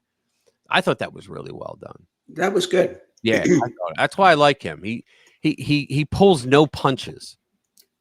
You know what? Panem Circus. Yeah, bread and you know what? I'd like to take a bit of a break, if you didn't mind. Take a break for a detour. I'd like to hear the story about Brigitte Macron.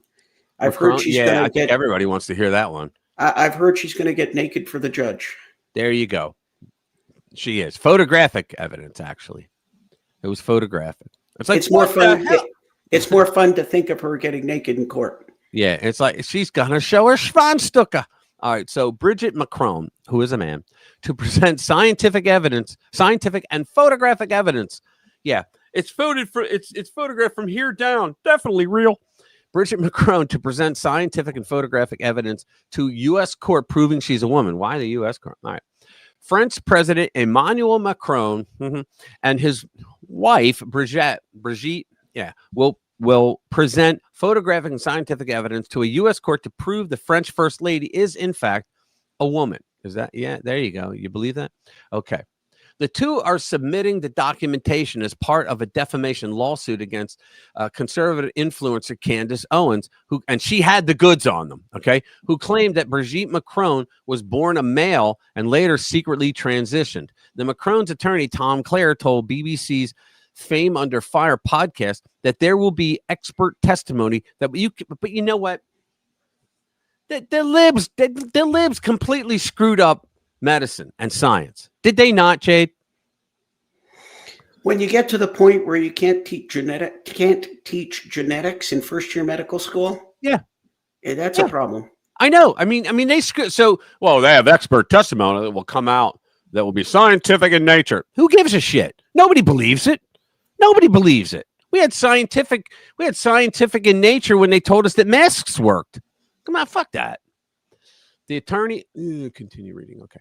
The attorney did not elaborate on exactly what it would be because they don't know yet. They haven't written it. Beyond that, it would include pictures of Brigitte, now 72. Who wants this? When she was pregnant with their kids. Yeah, I can make that up too. I'm surprised that Michael Obama didn't come out with pictures like that.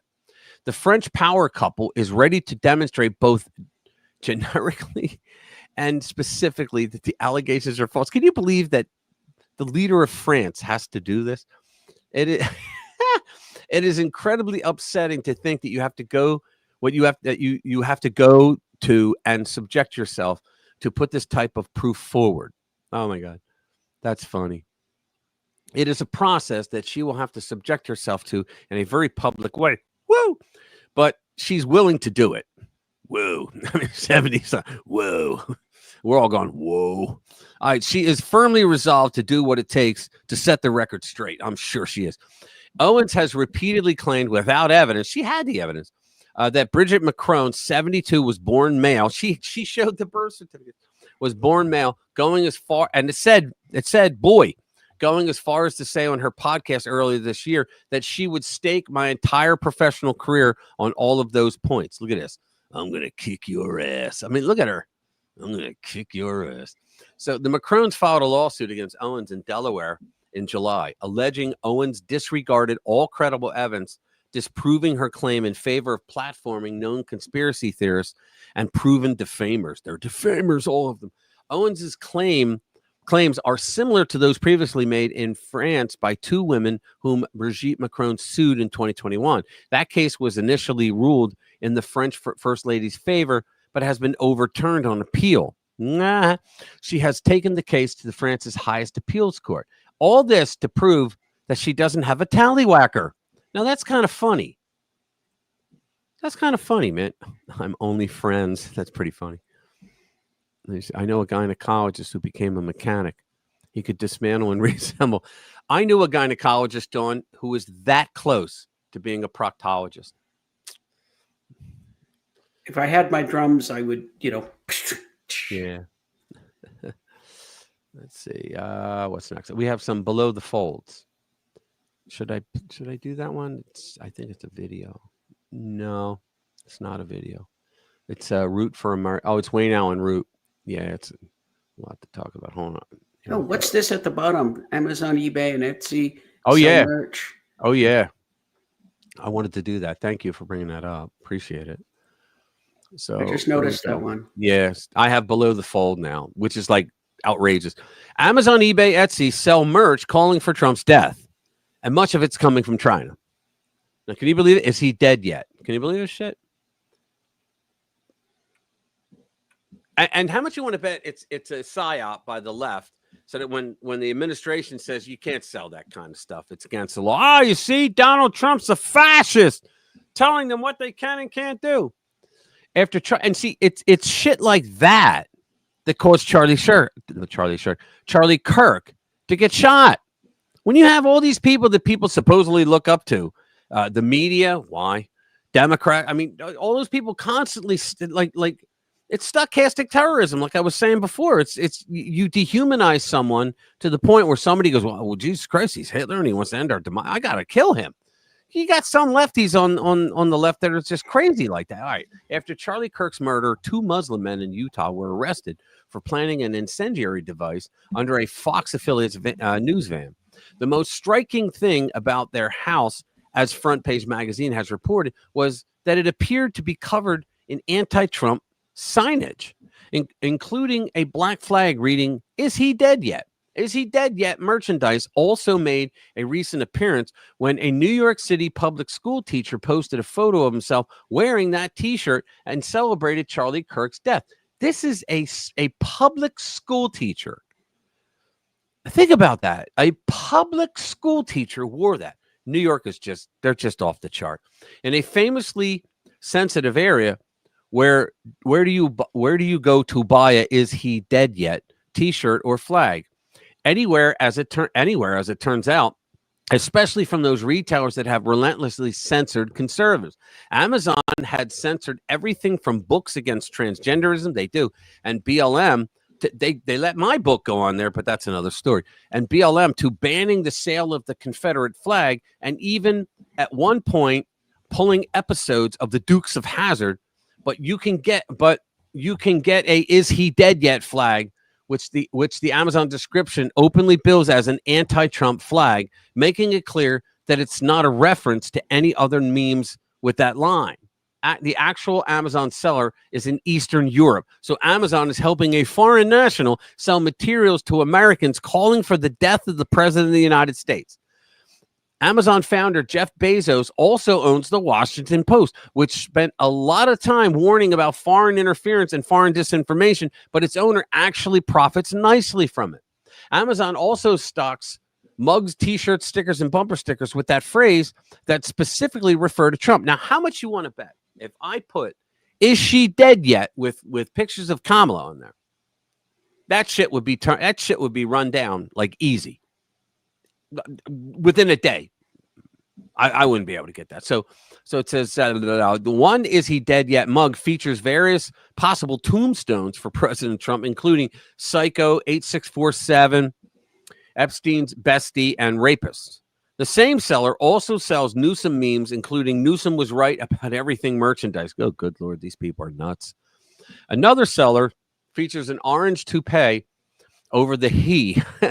Others are mock MAGA hats. Some of the Chinese sellers pushing merchandise calling for Trump's death also responded to Charlie Kirk's murder by pushing merchandise commemorating his killing to conservatives. Nothing else could or should be expected from China, but it's Amazon that bears the responsibility here.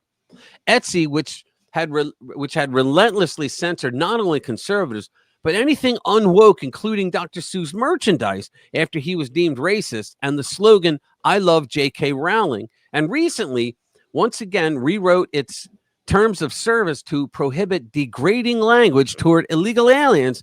You can say anything you want about white America. Yeah. Is awash in every possible variety of Trump death merchandise, including mock wine labels. He doesn't even drink. And a mug reading "Is he dead yet?" with Trump's signature as an EKG line from the resistance. I don't even want to read any more of that. So we get it. They're selling merch to push for the murder of our president. That's just wonderful. That's just great. That's pretty special, that is. What? We're still on a YouTube live stream chat. What does that mean? How'd people get so Yeah, I know. Crazy, man. The left has lost their minds. They just have. We know it. They know it. Nobody cares. We should care. So here you go. Flashback. It's a flashback. Another Jimmy Kimmel, because he's the story of the week. So, all right, ready? Jimmy Kimmel called Fox firing Tucker Carlson delightful 2 years before ABC pulled his show. You got to love it. Right? So ABC late night host Jimmy Kimmel is no stranger to dishing out insults to those he perceives as lesser, which is everybody. In 2023, he was quick to gloat after Fox News dropped. They didn't drop. They were forced to fire him. They were forced by the Biden administration. We know that. Anchor Tucker Carlson and by Chuck U. Schumer from the network. And now is Schadenfreude has come back to bite him. Kimmel, that's the German word meaning you take glee in someone else's suffering.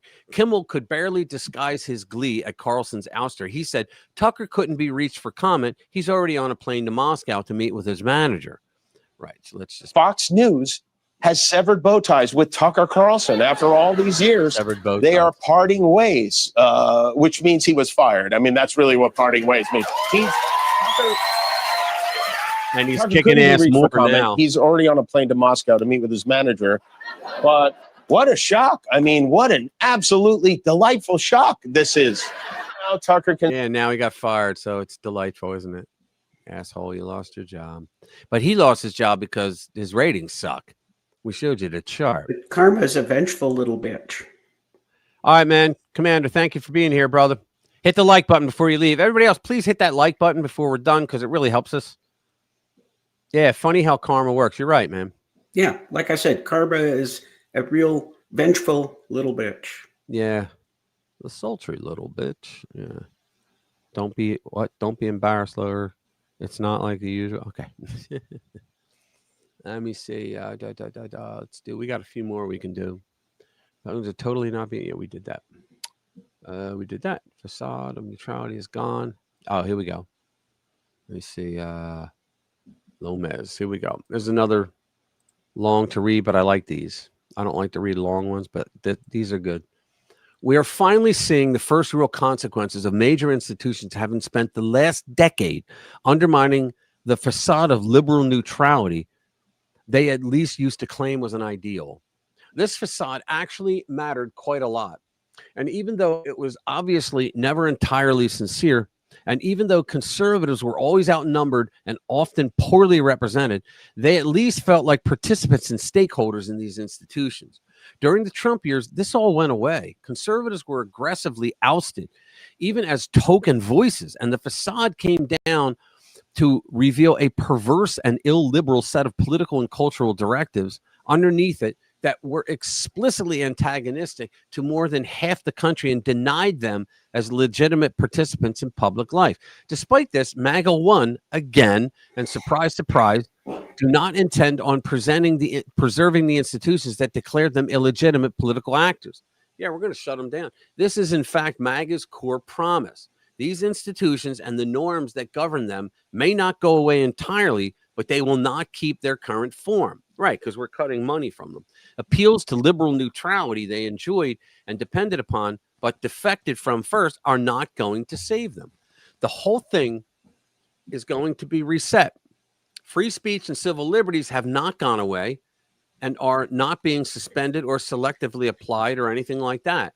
They still exist and are still an essential feature of American civil life under this new ordering. All of American legal and political, and they will abuse that. The free speech. They will abuse because they only talk dirt. They only talk dark. They're demons. That's all they know.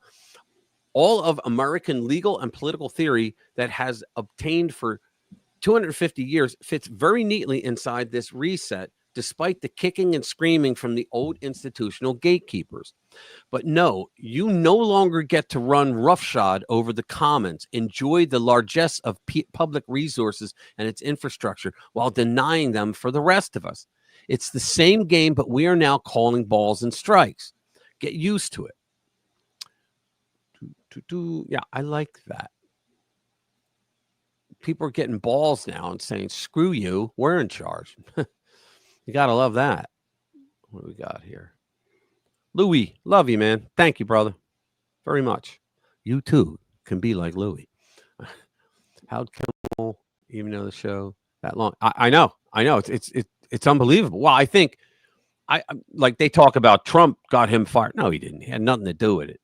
And that's already been proven. The FCC had nothing to do with it. But the fact is that they did that shit all throughout the Biden years.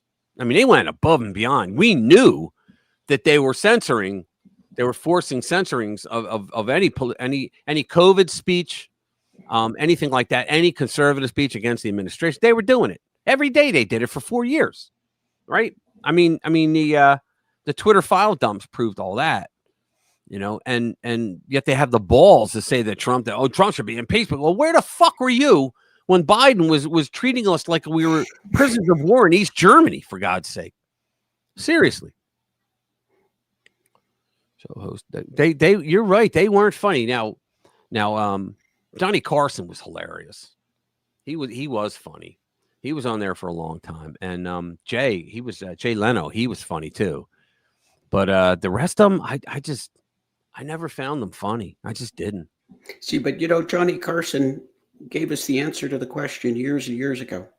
Yeah. He said, when somebody asked him, why don't you take a stand on a certain topic? Right. And he just basically said, I can't be political. That would ruin my show.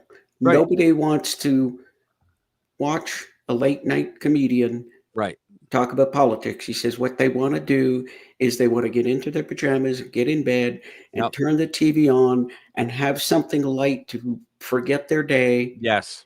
And they want to escape the liberalism and the politics. And he said the last thing they want is a bunch of hard political discussion. And that's a smart business decision. But the left are not businessmen. They can't help it.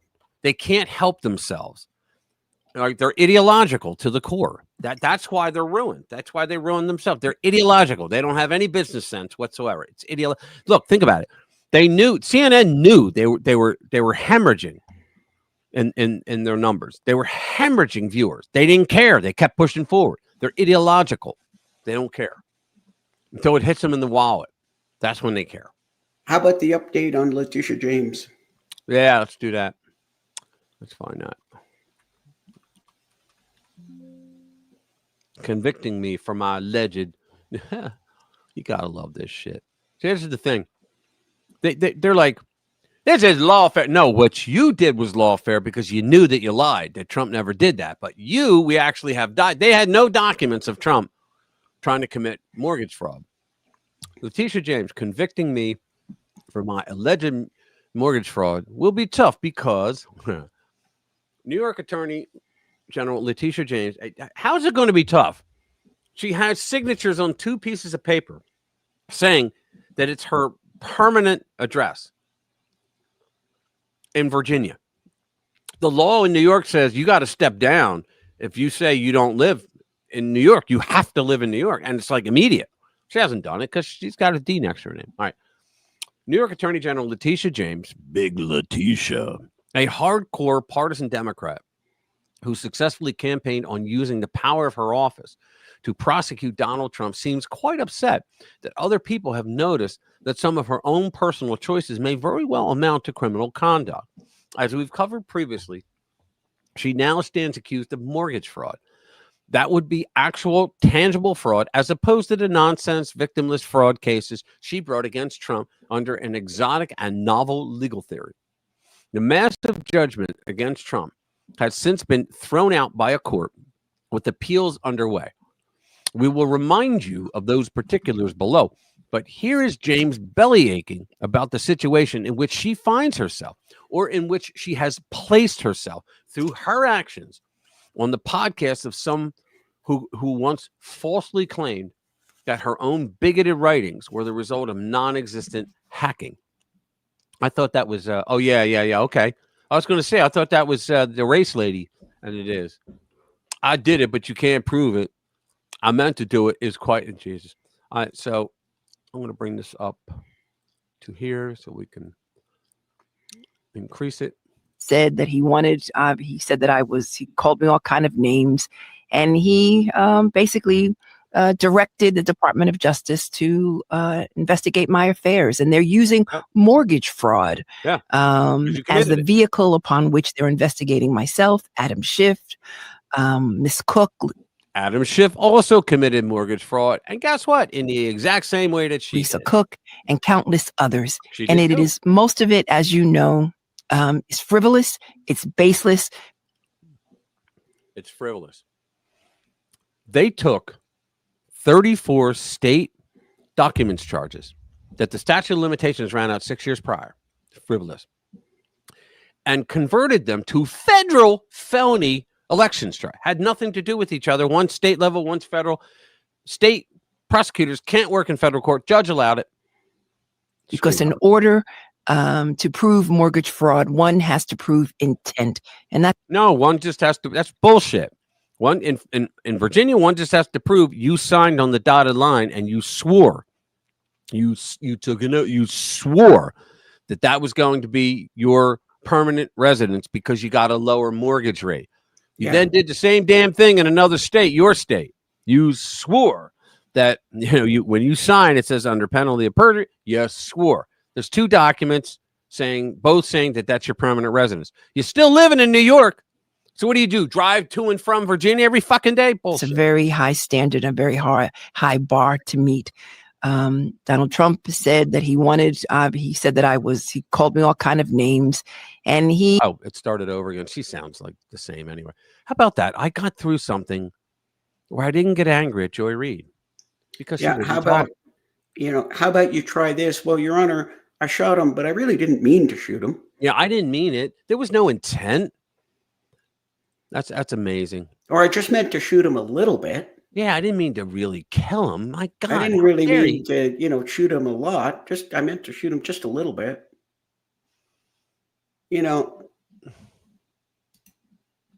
What?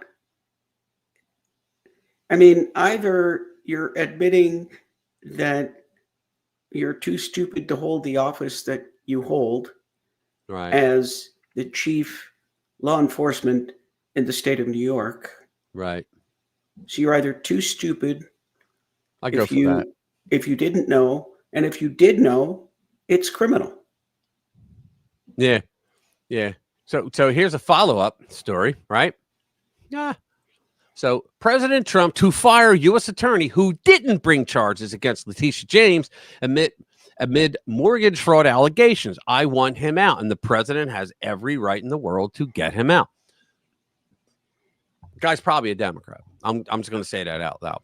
President Trump is gearing up to fire a U.S. attorney who is refusing to indict New York Attorney General Letitia James for mortgage fraud. Eric Seibert, guilty. The interim U.S. attorney in the Eastern District of Virginia, which was the Eastern was where what the hell was her name? She was Biden, or no, she was Obama's second. Loretta Lynch. That's where she came from.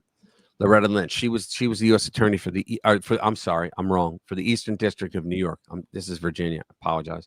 Eric Seibert, the interim U.S. attorney in the Eastern District of Virginia, is reportedly unwilling to charge Letitia James amid reports that DOJ hasn't gathered enough evidence to bring an indictment. You got two pieces of paper that have sworn statements there, and the signatures on both. Can't happen without a crime. Per CNN, President Donald Trump intends to fire U.S. Attorney Eric Seibert. Who they're going to go to a judge who's going to say you can't do it. Trump's going to fire him anyway. It'll go to the appeals, then the Supreme Court. Supreme Court will say once again he's allowed to fire anybody he wants. Especially now that they took out that last part that was from like 1935. The executive, what was it? What did they call it? I can't remember what the hell it was. It was a case where the Supreme Court, the guy that ran it for FDR went to court and said that the president of the United States has the right to fire anybody he wants. And the court said, sure you do, except the Federal Trade Commission. You can't fire the leader there. Right. And they're like, all right, whatever. So ever since then, the communists, what they did is they said, well, you know what? That applied to me too. And you're like, no, it didn't. Shut up, bigot. No, it's like that applied to me. You don't work in the FTC. Doesn't matter. It's implied. Well, where? Well, I implied it. Therefore, it's implied. So for years, they said a president can't fire these people. It was bullshit. It was bullshit. Emanations and penumbras. Yeah. But I still can't executive. What was it? What do you? I have a mental block. You're the executor. That's it. Jeez, I couldn't think of it. When FDR died, the lawyer, they changed the case to the so-and-so executor, the person that, not FDR died. When the guy that did the case for FDR, when he died, the case was so important that they ran it again. They changed the name to so-and-so, that lawyer's executor, the executor of the will. He continued it and he won. All right. But let's see. Letitia James mortgage fraud matter told CNN. It is not immediately clear Seibert has been informed. Who cares? He's informed now. Fox News also reported on Trump's plans to push Seibert out. U.S. Attorney Eric Seibert is being pushed out of his role as the top prosecutor of the Eastern District of Virginia, a move that comes as some Trump administration officials are seeking to bring charges in that district against New York Attorney General Letitia James. Seibert, well, the president has every right under the sun to let anybody go that works for him. Sorry, he does. It says in the Constitution that he runs the executive branch. See, but they didn't mean that he could fire him. That's not running it. No, it is, dumbass. Siebert's perceived unwillingness to bring charges against James, one of Trump's top political nemesis. What wouldn't you be a nemesis? Wouldn't you consider her a nemesis if she did to you what they did to Trump? They tried to bankrupt him. They tried to make him look like a disgrace. They tried to make him look like a damn a rapist. I mean, all the shit they tried to do to him is the main reason for his ouster, according to multiple sources who spoke to Fox News. Multiple sources without names means they don't exist. Siebert, who has worked in the Eastern District of Virginia since 2010, he should take a long rest. Has not yet been confirmed in the Senate and was, wait a minute. Oh, he worked in, okay. He wasn't the head. I was going to be like, you've been working temporarily for since 2010 and was on track to be. Now, according to one of the sources, the White House has told Siebert to resign or be fired. Great. Get him out. Trump's famous words, you're fired. Get him out. Trump's biggest problem in his first term was he had all those people around him that he thought were on his side and they weren't. Well, that's what I say. That I've said this many times. I've said this many times on this very show.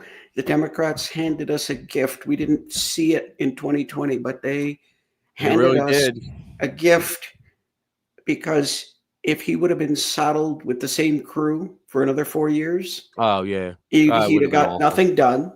Yep, and had no legacy. So instead, what did they do? They let him sample the fare, test the waters, and then take a 4-year sabbatical to figure out what he was going to do to come back and what he was going to do once he was back. Yeah. And you know what? We're back, baby. Yep. Yeah. I have a little. And you know the old What's that? You know the old FAFO. Oh yeah. Did you? Yeah. Oh, did you see my? Hang on, I'll bring it up. I have a pretty. I did another meme today. Hang on, let me bring it up. Let me find it first. It's pretty good. It's based on that. But come on.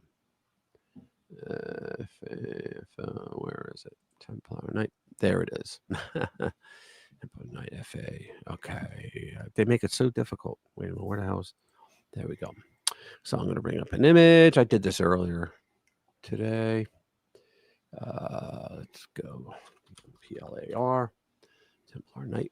And there it is. There it is. Fucketh around, findeth out. There you go. There's a Templar Night that I did. I wanted to post that everywhere just to mess with that's good. Just to mess with the lib nuts. But I got this other.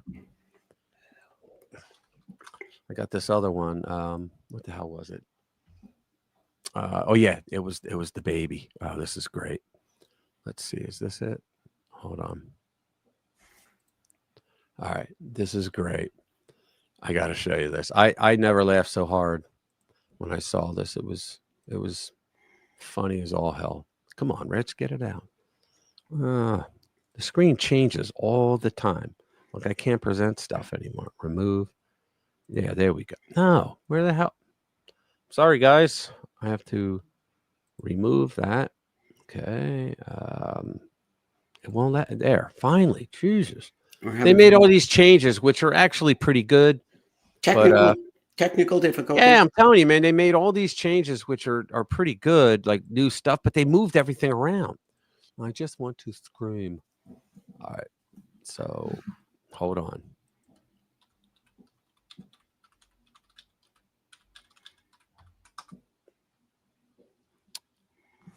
All right, let's see.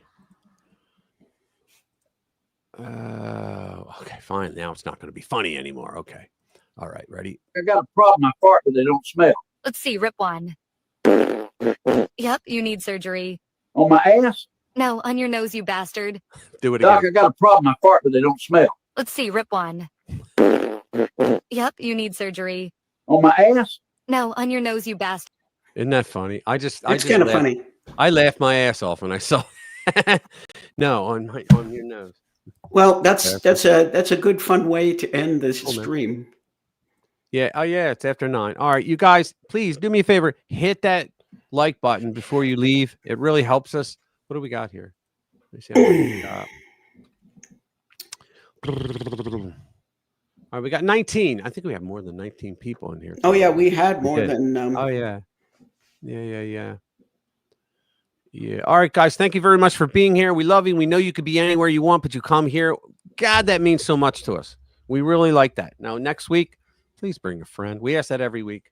At least send links out to people. You know what? I should probably put the link. Well, Listen, I put it out on. I only promote it on Discord and Facebook, but have a friend just bring it up and not even listen if they want. yeah, just bring it up. Bring the numbers up. Maybe their friends will see it on their social. But it's better if they listen. What the hell are you doing? Yeah. And whatever you do, don't bring 2 or 3 friends and crowd around one computer. Yeah. Don't we need more IP addresses. The more, the better. Yeah. All sit around with your phones. Have a phone show. Oh, Dawn, you're the best. Love you. Thank you very much. Thank you. Have a good weekend, Thank you, everybody. Thank you, everybody. Have a great Lou, weekend. Commander, and Dawn. Thank you very, very much, you guys. Yeah, you guys have a great week. We will see you next week. I should be here next week. Yeah, I am here next week. Okay. One of these weeks I got to take off. But all right, guys. Love you all. Ciao, Patriots. Yeah. See you guys. All right. I'm out of here. Have a good one. See you. Thank you, Linda.